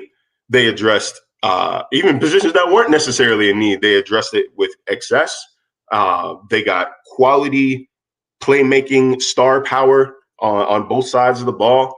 I love the coaching moves. Like, I don't have a complaint about any spot on that coaching staff. They didn't do anything drastic to overcompensate for a need. I thought that the money that they gave to Teron Armstead is fair compensation for the best free agent on the market and one of the best left tackles in the league. I thought the trade compensation for Tyreek Hill, I mean, I do it 9 times out of 5. Like, this was, like I said, a first and a second. I'm going to damn about a third, fourth, fifth, whatever round pick. Don't care. I don't care. Because basically, I mean, you're saying, okay, we traded a 4th string right guard from Middle Tennessee State for Tyreek Hill. Yeah, have 4 of them. Respectfully, have 4 of them for Tyreek Hill. Like, it's an A and it's climbing. Now, I think it's going to get an A with a little bit of asterisk. It's incomplete until we see what Mike McDaniel and his staff can actually do on the football field. You know, it's a temporary A until we find out what their scheme is, how they've built chemistry this offseason. Do players respond to him in the face of adversity? I want to see them get down by 2 scores, and I want to see how the team reacts, things like that. So it's a tentative A, but on paper, yeah, man, like this is one of the better off seasons in the NFL. All right, so I'm going to ask you a question that you really can't answer based on full-out facts. You might have a taste of a fact, a piece of a fact, a little piece of a nugget, but most of it is probably going to be answered on your gut, okay? Because you can't prove all of the stuff that went on in the past. So I ask you this. In prior off seasons, there were things that happened at one point, and then it was a yin and then a yang. Well, wait a minute. You're going to sign Kyle Van Noy, but then you're going to cut him right after the following year. You're going to sign Flowers, and then you're going to have to be forced to trade him right away. Malcolm Brown, you thrust him in like he's going to be your starting guy over some of the other guys, and then now he's, is he even in the picture now? There were things at times that you just wondered what was going on. Did it seem to you that this offseason was an offseason that there was no interruptions, that it seemed like the front office just flowed and did what they had to do and didn't have to check with somebody or have somebody check them on a consistent basis? Again, not something you can go on a lot of a proof, but you might have to go on a little bit more gut and feel. What did you think about this Dolphin offseason compared to the prior 2 off seasons? I mean, I wasn't necessarily here for either of the 2 prior off seasons. Obviously, I was up in Buffalo, as we know. I mean, this offseason didn't come without any hiccups. There's a massive lawsuit and a coaching search, which, I mean, you almost forget that there was an entire coaching search. You almost forget about the lawsuit because of how many events. Lawsuit has nothing to do with personnel. I'm just saying you almost forget how about football moves. I'm not talking about any. I'll get there. I'm saying you almost forget that it happened because of the volume of things from a football perspective that have happened, the volume of moves and trades and signings, and it was just stream of consciousness right there. But I mean, they got a late start to free agency. I remember that up to the major moves of free agency. Obviously, they re-signed Agba, and they bring in Connor Williams and Mostert and Edmonds, and everybody, myself included, said, okay, like it's fine. These moves are fine. I'm not mad at them. They're not pushing you over the edge. Like the Raiders are getting Devontae Adams, and you're getting, Cedric Wilson, respectfully, that's not pushing you over the edge. But then that second week, that's when we really started to see it pick up. So it felt like there's probably a deliberate plan. They're a patient and deliberate front office. They're not a desperate front office. They don't play that game. I can appreciate the fact that, like I said before, when you asked me to grade the Dolphins offseason, they didn't make hasty moves. They didn't make desperate moves. They didn't overpay. They didn't overcompensate out of desperation. So, I love what they've done from top to bottom this offseason. I want to see it on the field. I can say I love what they did without being like, okay, Super Bowl or bust. That's it. This is it. Like, I've seen all I need to see. No, like, let's not cap here. I still need to see it come together on the field. And like I said before, like, I really want to see how this team responds. Everything is cool when, again, respectfully, everything is cool when it's no pressure and you've got your coaches rocking Yeezys and a bust down watch at practice with Ray-Bans. Like, it's easy to have fun and games and smile and all that. I want to see what happens if this team is on a 2-game losing streak heading into Thursday night football against the Bengals. I want to see what happens when they get down 2 scores in the first half. I want to see how they react to their coach in adversity. That's all something else. Did it seem like this was an unabridged offseason for them? Did it seem like they were able to work at their pace and they weren't really, in other words, it didn't seem like Mike McDaniel was in the middle of the way of anything, pretty much. No, I think, like I said, I've said it before, he and Chris Greer were like an old buddy cop video over there at the draft. It seems like they worked well together. He said during his introductory press conference that a major reason he wanted to come here is for the ability to work with Chris Greer. Stephen Ross gave us the little chain of command during that same press conference that, he works under Greer. Greer kind of answers to Stephen Ross, or Greer and Tom Garfinkel answer to Stephen Ross. Like, there's a clear little chain of command there. I think the feng shui looks nice so far. But, what I'm saying is, like, we won't be able to tell who was getting in whose way because shit is still sweet right now. We're still in the honeymoon phase. They haven't touched the football field in any real capacity yet. They do it on, I believe it's Monday it starts, Tuesday we get access, or Tuesday it starts and we get access same day. Well, it doesn't matter. Like, they haven't really had any competition yet. They haven't had real football yet. So it's hard to say, but I think that you don't hire an offensive guru and you don't let him, bring all this offensive-minded staff if you don't give him a say in the type of personnel he needs. So I think Mike even made a joke. It was deadpan, and so you kind of had to be there to really laugh. But he's like, yeah, clearly Chris didn't think I was good enough of a coach to coach the team as constructed. So he had to go out and give me all these good players, like, obviously joking. But it seems like Greer is giving him every chance to succeed. He's giving him everything he needs to succeed here. Follow him on Twitter at Marcel_LJ. And of course, you can catch him twice a week here so you can get the edge, right? All you got to do is go to myedgedrink.com, get 10% off the shipping there. myedgedrink.com, the most delicious, smooth, and zero aftertaste, the best energy drink on the planet. Marcel, before I let you go, what are you working on at ESPN so Dolphin fans can check you out? I'm getting my football hat back on, man. Now it's time for overanalyzing season. We got OTAs coming up. It's time to let y'all know who's practicing where, who's not getting reps, who's looking good, who's somebody to watch, who's a cut candidate, all of that. Speculation season, my guy. That's what we're working on here. Plus, got a couple other features under my belt that I'm hoping to pump out by the end of the summer. But we are starting to get back into actual football, man. And I could not be happier, could not be more excited to get back into that. The F1 break was fun. All the little mundane offseason events were fun. But now it's time to get back to the matter at hand. There you go. Follow him on Twitter at Marcel_LJ and catch his work there at ESPN and twice a week here with our Edge Energy Drink Miami Dolphins report. Marcel, as always, thank you, my friend. Appreciate you. Yes, sir. See you Thursday. You got it. There he is. Marcel Louis Jacques. You now have the edge on the Miami Dolphins with the Edge Energy Drink Miami Dolphins report featuring ESPN's Marcel Louis-Jacques. Get the energy drink that's delicious and smooth with zero aftertaste. You can only order Edge Energy Drink at myedgedrink.com. That's myedgedrink.com.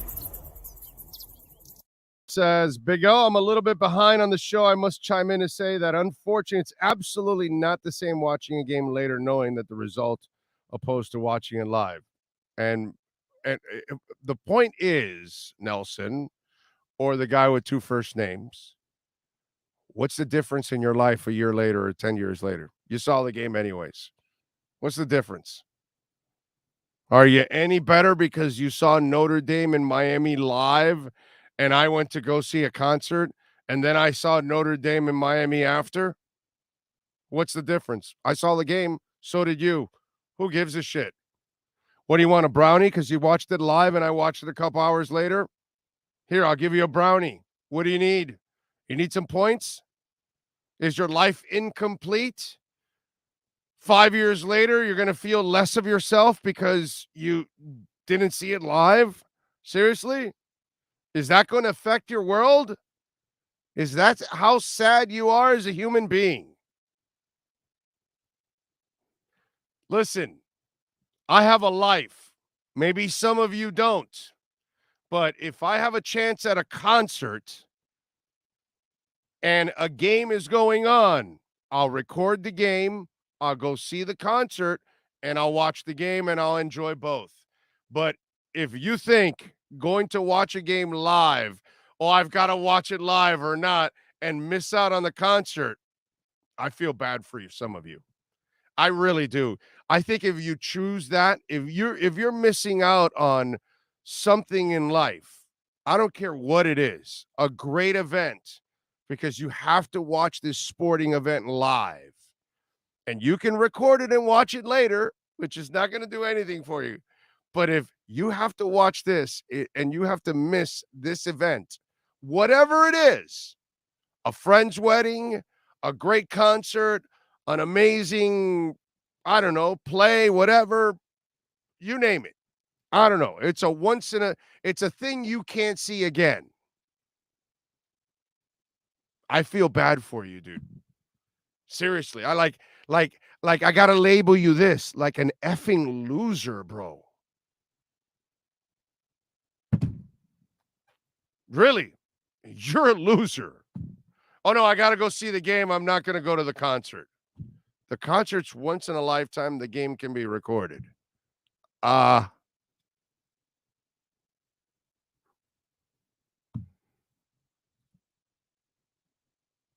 What? My God, your life is that much better because you saw Notre Dame and Miami live. And I watched it a couple hours later after the Buckingham and McVie concert. Really? You know, I'm just saying, if that affects your world that much, I feel sorry for you, man. I feel sorry for you, actually.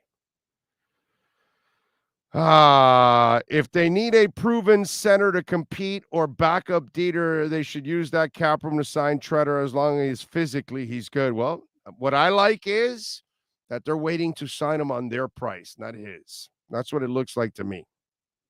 Marcel's avoiding he kind of, that's why I had to so I had to kind of like, yo, wait a minute, hold on,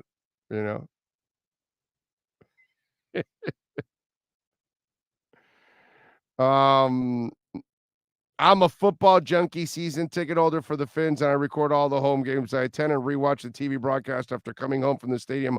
Also watch all 22 a day later. Well, there you go. You can watch it later, bro. If you got a concert, go to the concert. You can watch the game later.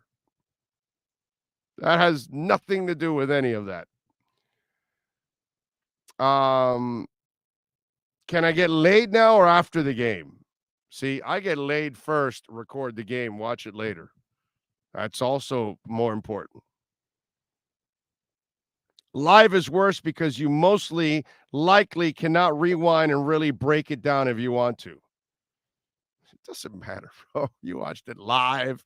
You can break it down and go backwards and fall behind a little bit and then catch up later, catch up at halftime, catch up in commercial breaks. What's the big deal? My Lord, some of you make this thing out to be bigger than what it is. Give me a break. You're still watching it. Who cares? Oh, man. Too funny. Too funny. What else do we have here?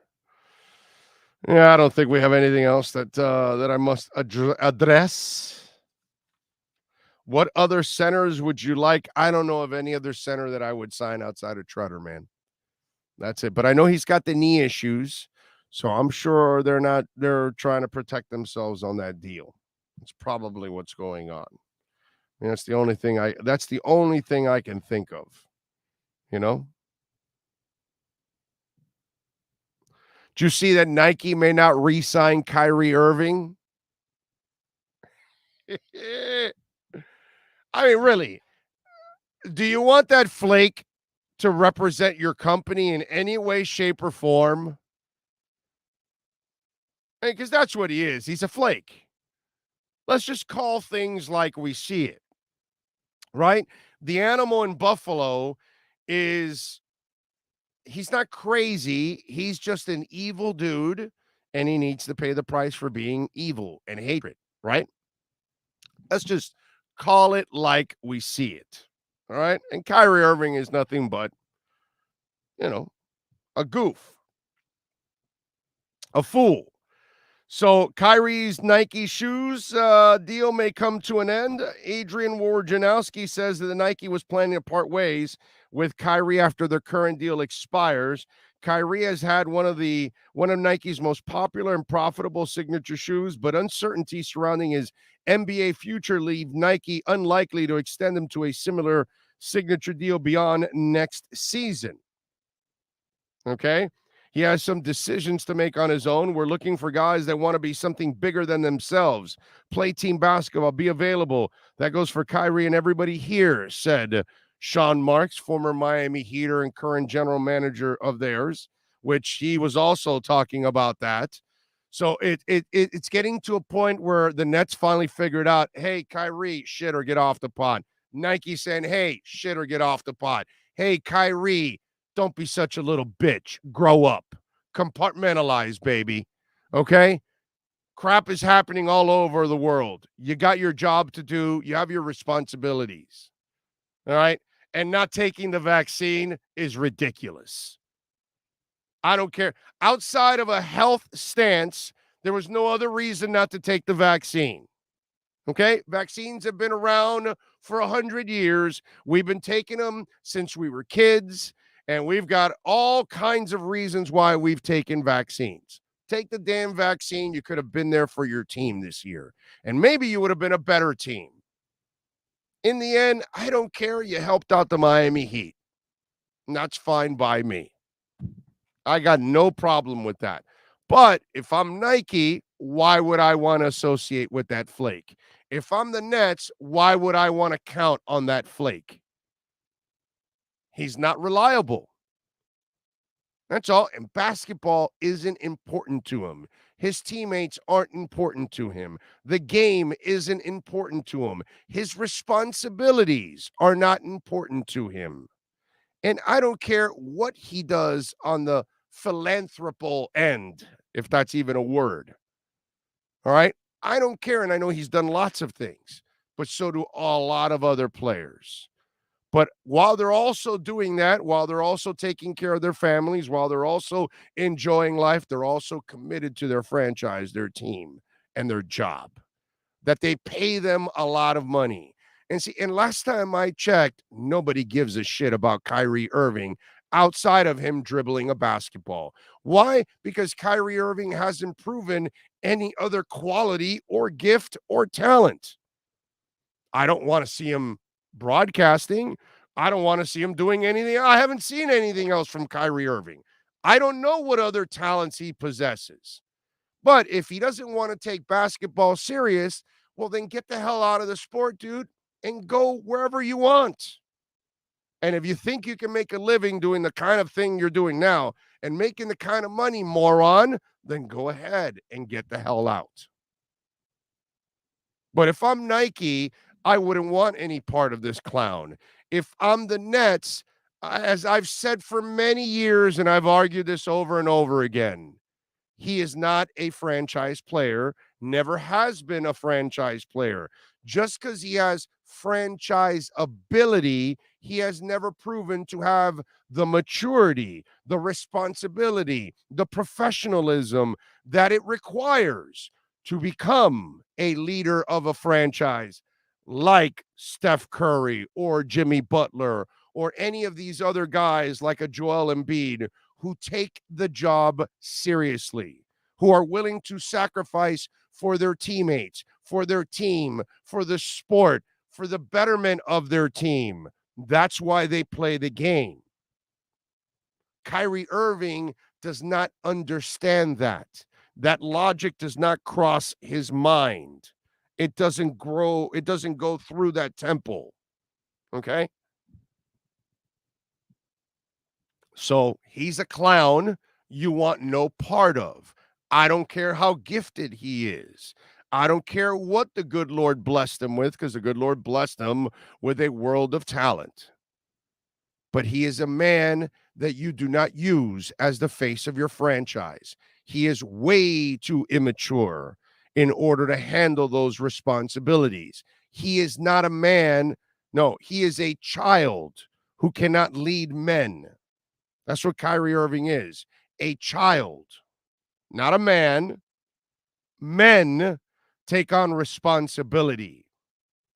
Men can compartmentalize.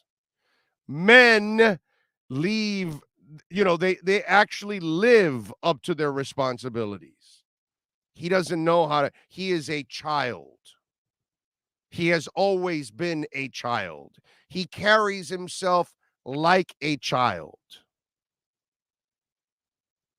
That's what Kyrie Irving is. A child that doesn't know how to be a man. That's his problem. So maybe one day when he learns how to be a man, then maybe Nike can take him serious and give him a legitimate contract so he can represent them like a man. And maybe the Nets, maybe they could sign him to a long-term contract one day when he grows up and wants to be a man. But as long as he wants to be a child, he needs to be treated like one. And everyone should be treating Kyrie Irving like the child that he is.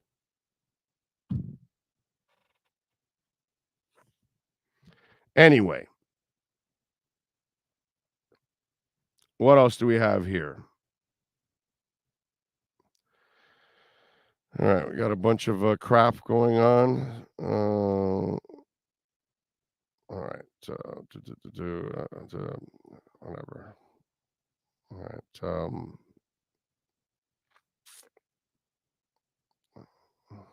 we have here. Big O, if Dallas wins it all, does Mark Cuban run for president? I don't know. Do you guys like? I see a lot of stupid shit on the chat board. All right, I'm definitely out of here. There's a lot of crap on that chat board. All right. Anyway, appreciate all of you out there, even you idiots that have nothing to real positive to say on the chat board. Even you morons, we appreciate. We thank Ira Winderman, Alan Poupar, and Marcel Louis Jacques. As always, Sean Stanley is a stud, getting it all done. We'll see you guys tomorrow, even some of you idiots on the chat board. Later.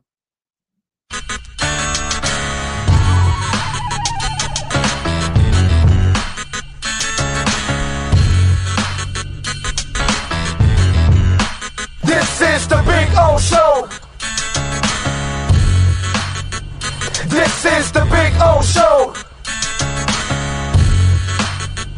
This is the Big O.